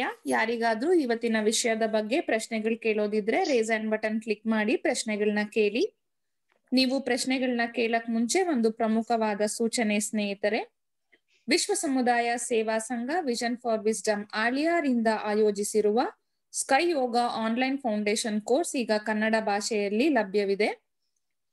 ಕೊರೋನಾ ಎಂಬ ಸಾಂಕ್ರಾಮಿಕ ಕಾಲದಲ್ಲಿ ಮಾನಸಿಕವಾಗಿ ಬಹಳ ನೊಂದಿರುವವರಿಗೆ, ಆರೋಗ್ಯ ಸಮಸ್ಯೆಗಳಿರುವವರಿಗೆ ಮತ್ತು ಧ್ಯಾನ ಕೇಂದ್ರಕ್ಕೆ ಬರಲು ಸಾಧ್ಯವಾಗದಿರುವವರು ತಮ್ಮ ಮನೋಶಕ್ತಿಯನ್ನು ಹಾಗೂ ರೋಗ ನಿರೋಧಕ ಶಕ್ತಿಯನ್ನು ಹೆಚ್ಚಿಸಿಕೊಳ್ಳಲು ಈ ಸ್ಕೈ ಯೋಗದ ಪ್ರಾಥಮಿಕ ತರಗತಿಗಳನ್ನು ಆನ್ಲೈನ್ ನಲ್ಲಿ ನಿಮ್ಮ ಮನೆಯಿಂದಲೇ ಕಲಿಯಲು ಒಂದು ಅತ್ಯುತ್ತಮ ಅವಕಾಶ ಸ್ನೇಹಿತರೆ. ಅದಲ್ಲದೆ ಶಾಲಾ ಕಾಲೇಜುಗಳು ತೆರೆಯದೇ ಇರುವ ಈ ಕಾಲದಲ್ಲಿ ಮಕ್ಕಳು ಸದ್ಗುಣಗಳನ್ನು ಬೆಳೆಸಿಕೊಂಡು ಆರೋಗ್ಯವನ್ನು ಕಾಪಾಡಿಕೊಂಡು ಪರೀಕ್ಷೆಗಳನ್ನು ಧೈರ್ಯವಾಗಿ ಎದುರಿಸಲು ಇದು ಒಂದು ಸದವಕಾಶ ಸ್ನೇಹಿತರೆ. ವಿಷನ್ ಫಾರ್ ವಿಸ್ಡಮ್ ರವರು ವಿದ್ಯಾರ್ಥಿಗಳಿಗಾಗಿ ಈ ಆನ್ಲೈನ್ ಫೌಂಡೇಶನ್ ಕೋರ್ಸ್ ಅನ್ನು ಕಡಿಮೆ ದರದಲ್ಲಿ ನಡೆಸುತ್ತಿದ್ದಾರೆ. ಇದಲ್ಲದೆ ಆರೋಗ್ಯವಾಗಿರುವವರು ಕೂಡ ರೋಗಮುಕ್ತ ಜೀವನವನ್ನು ಪಡೆಯಲು ಈ ಅಭ್ಯಾಸಗಳು ಉಪಯುಕ್ತವಾಗಿರುತ್ತದೆ ಸ್ನೇಹಿತರೆ. ಆದ್ದರಿಂದ ಸ್ಕೈ ಯೋಗದ ಅಭ್ಯಾಸಗಳನ್ನು ಕಲಿಯಲು ನಿಮ್ಮ ಎಲ್ಲಾ ಸ್ನೇಹಿತರು, ಸಂಬಂಧಿಕರು ಮತ್ತು ನೆರೆಹೊರೆಯವರನ್ನು ಪ್ರೋತ್ಸಾಹಿಸಿ ದೈವದ ಹಾಗೂ ಗುರುಗಳ ಕೃಪೆಗೆ ಪಾತ್ರರಾಗುವಂತೆ ವಿಶ್ವ ಸಮುದಾಯ ಸೇವಾ ಸಂಘ ಕರ್ನಾಟಕ ವಲಯದ ಪರವಾಗಿ ವಿನಂತಿಸಿಕೊಳ್ಳುತ್ತೇನೆ. ಈ ಸ್ಕೈ ಯೋಗ ಆನ್ಲೈನ್ ಫೌಂಡೇಶನ್ ಕೋರ್ಸ್ಗಳನ್ನು ಕಲಿಯಲು ಆಸಕ್ತಿ ಉಳ್ಳವರು www.kundaliniyoga.edu.in ಎಂಬ ವೆಬ್ಸೈಟ್ಗೆ ಭೇಟಿ ನೀಡಿ ತಮ್ಮ ಹೆಸರನ್ನು ನೋಂದಾಯಿಸಿಕೊಳ್ಳಬೇಕಾಗಿ ವಿನಂತಿ ಸ್ನೇಹಿತರೆ. ಜನವರಿ 1ರಿಂದ ನೆಕ್ಸ್ಟ್ ಬ್ಯಾಚ್ ಆರಂಭವಾಗಲಿದೆ. 2 ಬ್ಯಾಚ್ ಅಲ್ಲಿ ಇದು ನಡೀತಾ ಇದೆ. ಬೆಳಿಗ್ಗೆ 6ರಿಂದ 7:30 ಮತ್ತೆ ಸಂಜೆ 7ರಿಂದ 8:30. ಸ್ನೇಹಿತರೆ, ಎಲ್ಲರಲ್ಲೂ ಒಂದು ವಿನಂತಿ, ಈ ಒಂದು ಆನ್ಲೈನ್ ಫೌಂಡೇಶನ್ ಕೋರ್ಸ್ಗೆ ಸಾಧ್ಯವಾದಷ್ಟು ಜನರನ್ನ ನೀವು ಪ್ರೋತ್ಸಾಹಿಸಿ ಸೇರಲು ಒಂದು ಮೋಟಿವೇಶನ್ ಮಾಡಬೇಕಾಗಿ ವಿನಂತಿ. ಧನ್ಯವಾದಗಳು ಸ್ನೇಹಿತರೆ. ಈಗ ಪ್ರಶ್ನೆಗಳೊಂದಿಗೆ ಮುಂದುವರಿಯೋಣ. ಮೊದಲಿಗೆ ಸುವರ್ಣಾಂಬ ಮೇಡಮ್ ಅನ್ಮ್ಯೂಟ್ ಮಾಡ್ಕೊಂಡು ಪ್ರಶ್ನೆ ಕೇಳಿ ಮೇಡಮ್. ಹಲೋ, ಬಾಳ್ಗೆ ಸಮೃದ್ಧಿಯೊಂದಿಗೆ ಸರ್. ಸತ್ಯನಾರಾಯಣ ಸರ್. ಬಾಳ್ಗೆ ಸಮೃದ್ಧಿಯೊಂದಿಗೆ ಮೇಡಮ್. ತುಂಬಾ ಖುಷಿ ಆಯ್ತು. MS ಇದು ಫುಲ್ ಒಂದು ರೌಂಡ್ ಬಂದ್ಬಿಟ್ರಿ ಇವಾಗ. ನಮ್ಮಲ್ಲಿ ಓದ್ದರಿಗೆ ಗೊತ್ತಿರುತ್ತೆ. ಇನ್ನು ಇದ್ರ ಬಗ್ಗೆ ಓದ್ದೇ ಇರೋರ್ಗೆ ಇದ್ರ ಬಗ್ಗೆ ಗೊತ್ತೇ ಇಲ್ಲ ನೋಡಿ ಮೇಡಮ್. ತುಂಬಾ ಚೆನ್ನಾಗಿ ಈಗ ಅವ್ರ ಟೇಸ್ಟ್ ತೋರ್ಸ್ಬಿಟ್ಟಿದೀರಾ. ಈಗ ಅವರೆಲ್ಲ ಬರ್ತಾರೆ. ಈಗ ಆಕ್ಚುಲಿ ನಾನ್ ಕೆನಡಾದಲ್ಲಿ ಇದ್ದೀನಿ. ಬೆಳಗ್ಗೆ 7:15. ಹೌದಾ? ಹ್ಞೂ ಸರ್. ನನಗೆ ಈಗ 10ನೇ ತಾರೀಕು ಹೊರಟೆ ಇಲ್ಲಿಗೆ. ಇಲ್ಲಿವರೆಗೂ ನನಗೆ ನಾನು ಈ ದೇಶಕ್ಕೆ ಬಂದಿದ್ದೀನಿ ಅಂತ ಅನ್ಸ್ತಾ ಇಲ್ಲ ಸರ್. ನಾನು ಕ್ಲಾಸ್ ಅಲ್ಲೇ ಇನ್ವಾಲ್ವ್ ಆಗಿದ್ದೀನಿ. ಹೌದಾ? ಬೆಳಿಗ್ಗೆ ಕ್ಲಾಸ್ ನಮ್ಗೆ ವಿಜಯ ಮೇಡಮ್ ಕೂಡ ಸಾಯಂಕಾಲ ಬರುತ್ತೆ. ನೀವ್ ಸಾಯಂಕಾಲ ಕೊಡೋ ಕ್ಲಾಸ್ ಇವಾಗ ಬೆಳಗಿನ ಜಾವ 7:15 ಇವಾಗ ಮುಗೀತು ನಿಮ್ದು. ತುಂಬಾ ನನ್ಗೆ ಇದ್ರಲ್ಲೇ ಇದೀನಿ ಅನ್ಸ್ತಾ ಇದೆ. ಇವ್ರು ಅದೇ ಅಂತಾರೆ ಎಲ್ರುವೆ. ಪರವಾಗಿಲ್ಲ, ನಮಗೂ ಕೇಳಿಸ್ತಾ ಇದ್ದೀರಾ, ನೀವು ಕೇಳ್ತಾ ಇದ್ದೀರಾ ಅಂತ. ನಂಗೆ ತುಂಬಾ ಇಷ್ಟ ಆಗ್ತಾ ಇದೆ ಸರ್. ಈಗ ಒಂಥರ ನನ್ಗೆ ಅಲ್ಲೇ ಇದೀನಿ, ಇಂಡಿಯಾದಲ್ಲೇ ಇದೀನಿ ಅಂತಾನೆ ಅನ್ನಿಸ್ತಾ ಇದೆ. ಈಗಂತೂ ನೀವ್ ಕೊಟ್ಟಿದ್ದಂತೂ ಒಳ್ಳೆ ಅಮೃತ ಇದ್ದಂಗಿತ್ತು. ಒಂದ್ಸಲಿ ನಾವ್ MSc ರೀಕಾಲ್ ಆಗೋಯ್ತು ಸರ್. ಇವಾಗ ಇನ್ ಮಿಕ್ಕಿದ್ ನೀವ್ 60 ಮುಗ್ಸಕ್ಕೆ ನೆಕ್ಸ್ಟ್ ಕ್ಲಾಸ್ ತಗೊಂಡು ಇದನ್ನ ಕಂಪ್ಲೀಟ್ ಮಾಡಿ ಸರ್. ಎಲ್ರಿಗೂ ಅರ್ಥನೂ ಆಗುತ್ತೆ. ಅವರು ಹೇಗಾದ್ರೂ ಮಾಡಿ MSc ಮಾಡ್ಬಿಡ್ಲಿ ಸರ್ ಎಲ್ರುನುವೆ. ಆಗ್ಲಿ, ಖಂಡಿತ ಖಂಡಿತ ಖಂಡಿತ ಆಗ್ಲಿ. Thank you so much sir. ಇವತ್ತು ವಿಷಯ ಕೇಳಿದ್ವಿ. ಧನ್ಯವಾದ ಮೇಡಮ್, ಧನ್ಯವಾದ. Okay sir, thank you so much. ಆಗ್ಲಿ, ಬಾಳ್ಗೆ ಸಮೃದ್ಧಿಯೊಂದಿಗೆ ಸರ್. ಆಗ್ಲಿ, ಬಾಳ್ಗೆ ಸಮೃದ್ಧಿ. ಬಾಳ್ಗೆ ಸಮೃದ್ಧಿಯೊಂದಿಗೆ madam. Thank you very much madam. Thank you sir. ಇನ್ಯಾರು ಹ್ಯಾಂಡ್ಸ್ ರೇಸ್ ಮಾಡಿಲ್ಲ ಸರ್. ಮುಗಿಸ್ಕೊಳ್ಳೋಣವಾ ಸರ್? ಆಯ್ತು ಮೇಡಮ್, ಆಯ್ತು madam. Thank you sir. Thank you so much. ಬಾಳ್ಗೆ ಸಮೃದ್ಧಿಯೊಂದಿಗೆ ಸರ್. ಬಾಳ್ಗೆ ಸಮೃದ್ಧಿಯೊಂದಿಗೆ ಬಾಳ್ಗೆ ಸಮೃದ್ಧಿಯೊಂದಿಗೆ ಸರ್. ಸ್ನೇಹಿತರೆ, ಈ ದಿನದ ಚಿಂತನೆಯನ್ನು ನಡೆಸಿಕೊಟ್ಟ ಸ್ಕೈ ಹಿರಿಯ ಪ್ರಾಧ್ಯಾಪಕರಿಗೆ ಧನ್ಯವಾದ ಹೇಳುವ ಸಮಯ. ಎಲ್ಲರೂ ಮನಸ್ಸನ್ನು ತುರಿಯಮ್ಮಲ್ಲಿ ಕೇಂದ್ರೀಕರಿಸಿ ಅವರನ್ನು ಹಾರೈಸೋಣ ಸ್ನೇಹಿತರೆ. ಸ್ಕೈ ಹಿರಿಯ ಪ್ರಾಧ್ಯಾಪಕರಾದ ಸತ್ಯನಾರಾಯಣ ಸರ್ ಅವರು ಮತ್ತು ಅವರ ಕುಟುಂಬ ಬಾಳ್ಗೆ ಸಮೃದ್ಧಿಯೊಂದಿಗೆ, ಅವರ ದೇಹ ಆರೋಗ್ಯ ಬಾಳ್ಗೆ ಸಮೃದ್ಧಿಯೊಂದಿಗೆ, ಅವರ ಆಧ್ಯಾತ್ಮಿಕ ಸೇವೆ ಹೀಗೆ ನಿರಂತರವಾಗಿ ನಡೆಯಲಿ ಅಂತ ಹಾರೈಸೋಣ. ಬಾಳ್ಗೆ ಸಮೃದ್ಧಿಯೊಂದಿಗೆ. ಸ್ನೇಹಿತರೆ, ನಾಳಿನ ಆತ್ಮಸಂಗಮ ಕಾರ್ಯಕ್ರಮಗಳ ವಿವರಗಳು ಹೀಗಿವೆ. ನಾಳೆ ಬೆಳಿಗ್ಗೆ 5:45 ತುರಿಯಾತೀತ ಧ್ಯಾನ, 6:20 ಕಾಯಕಲ್ಪ ಮತ್ತು ದೇಹಾಭ್ಯಾಸ. ನಾಳೆ ಮಧ್ಯಾಹ್ನ 2 ಗಂಟೆಗೆ ತಮಿಳಿನಲ್ಲಿ ಪಂಚೇಂದ್ರಿಯ ಧ್ಯಾನ, 2:30 individual peace and world peace ಎಂಬ ಚಿಂತನೆಯನ್ನು ನಡೆಸಲಿದ್ದಾರೆ ಸ್ಕೈ ಉಪ ಪ್ರಾಧ್ಯಾಪಕರಾದ ಸಾಯಿರಾಮ್ ಆತ್ಮಶ್ರೀ ಅವರು. ಸ್ನೇಹಿತರೆ, ನಾಳೆ ಸಂಜೆ 4:15 ಕನ್ನಡದಲ್ಲಿ ಆತ್ಮಸಂಗಮ ಕಾರ್ಯಕ್ರಮ ಪಂಚೇಂದ್ರಿಯ ಧ್ಯಾನದೊಂದಿಗೆ ಆರಂಭವಾಗಲಿದೆ. 4:45 ವಿಶ್ವಶಾಂತಿಗಾಗಿ ಹಾರೈಕೆ, 4:55 ಗ್ರಹಗಳ ಪ್ರಭಾವ ಇಂಪ್ಯಾಕ್ಟ್ಸ್ ಆಫ್ ಪ್ಲಾನೆಟ್ಸ್ ಎಂಬ ಚಿಂತನೆಯನ್ನು ನೀಡಲಿದ್ದಾರೆ ಸ್ಕೈ ಪ್ರಾಧ್ಯಾಪಕರಾದ ನರಸಿಂಹಯ್ಯ ಸರ್ ಅವರು. ಧನ್ಯವಾದಗಳು ಸ್ನೇಹಿತರೆ. ಬಾಳ್ಗೆ ಭೂಮಂಡಲ, ಬಾಳ್ಗೆ ಭೂಮಂಡಲ, ಬಾಳ್ಗೆ ಸಮೃದ್ಧಿಯೊಂದಿಗೆ. ಈ ಆತ್ಮಸಂಗಮ ಕಾರ್ಯಕ್ರಮದಲ್ಲಿ ಭಾಗವಹಿಸಿದ ಎಲ್ಲ ಯೋಗ ಬಂಧುಗಳನ್ನು ವಿಶ್ವ ಸಮುದಾಯ ಸೇವಾ ಸಂಘ ಕರ್ನಾಟಕ ವಲಯದ ಪರವಾಗಿ ವಂದನೆಗಳನ್ನು ಸಲ್ಲಿಸುತ್ತೇನೆ. ಈ ಕಾರ್ಯಕ್ರಮ ನಡೆಯಲು ಸಹಕಾರ ನೀಡಿರುವ ವಿಶ್ವ ಸಮುದಾಯ ಸೇವಾ ಸಂಘ ಕರ್ನಾಟಕ ವಲಯಕ್ಕೆ ಸೇರಿರುವ ಎಲ್ಲಾ ಸ್ಕೈ ಸಂಸ್ಥೆಯ ಅಧ್ಯಕ್ಷರಿಗೂ, ಪದಾಧಿಕಾರಿಗಳಿಗೂ ಹಾಗೂ ಸದಸ್ಯರಿಗೂ ನಿಮ್ಮೆಲ್ಲರ ಪರವಾಗಿ ವಂದನೆಗಳು. ಕರ್ನಾಟಕದಲ್ಲಿ ಇರುವ ಎಲ್ಲಾ ಧ್ಯಾನ ಕೇಂದ್ರಗಳಲ್ಲಿ ಸೇವೆ ಸಲ್ಲಿಸ್ತಾ ಇರೋ ಎಲ್ಲಾ ಮಾಸ್ಟರ್ಸ್ ಹಾಗೂ ಪ್ರೊಫೆಸರ್ಸ್ ಗಳಿಗೂ ಧನ್ಯವಾದಗಳು. ಈ ಆತ್ಮಸಂಗಮ ಕಾರ್ಯಕ್ರಮ ಯಶಸ್ವಿಯಾಗಿ ನಡೆಯಲು ಬಹಳ ಪ್ರಮುಖ ಪಾತ್ರವನ್ನು ವಹಿಸಿರುವವರು ವಿಶ್ವ ಸಮುದಾಯ ಸೇವಾ ಸಂಘ ಕರ್ನಾಟಕ ವಲಯದ ಅಧ್ಯಕ್ಷರು ಹಾಗೂ ಸ್ಮಾರ್ಟ್ ಶಾಖೆಯ ಉಪಾಧ್ಯಕ್ಷರ ಮಾರ್ಗದರ್ಶನಕ್ಕಾಗಿ ನಿಮ್ಮೆಲ್ಲರ ಪರವಾಗಿ ತುಂಬು ಹೃದಯದ ಕೃತಜ್ಞತೆಗಳನ್ನು ಸಲ್ಲಿಸುತ್ತೇನೆ. ಸ್ನೇಹಿತರೆ, ದೈವಿಕ ಮಹಾಶಕ್ತಿಯ ಕರುಣೆಯಿಂದ ಎಲ್ಲರಿಗೂ ದೇಹ ಆರೋಗ್ಯ, ದೀರ್ಘ ಆಯುಷ್ಯು, ಸಾಕಷ್ಟು ಐಶ್ವರ್ಯ, ಉನ್ನತ ಕೀರ್ತಿ, ಸತ್ಯ ಜ್ಞಾನ ಪಡೆದು ಉನ್ನತವಾಗಿ ಬಾಳುವಂತಾಗಲಿ ಎಂದು ಹಾರೈಸುತ್ತಾ ವಿಶ್ವಶಾಂತಿ ಪ್ರಾರ್ಥನೆಯೊಂದಿಗೆ ಈ ದಿನದ ಕಾರ್ಯಕ್ರಮವನ್ನು ಮುಕ್ತಾಯಗೊಳಿಸೋಣ. ಸರ್ವೇ ಜನೋ ಸುಖಿನೋ ಭವಂತು. ಬಾಳ್ಗೆ ಭೂಮಂಡಲ, ಬಾಳ್ಗೆ ಭೂಮಂಡಲ, ಬಾಳ್ಗೆ ಸಮೃದ್ಧಿಯೊಂದಿಗೆ.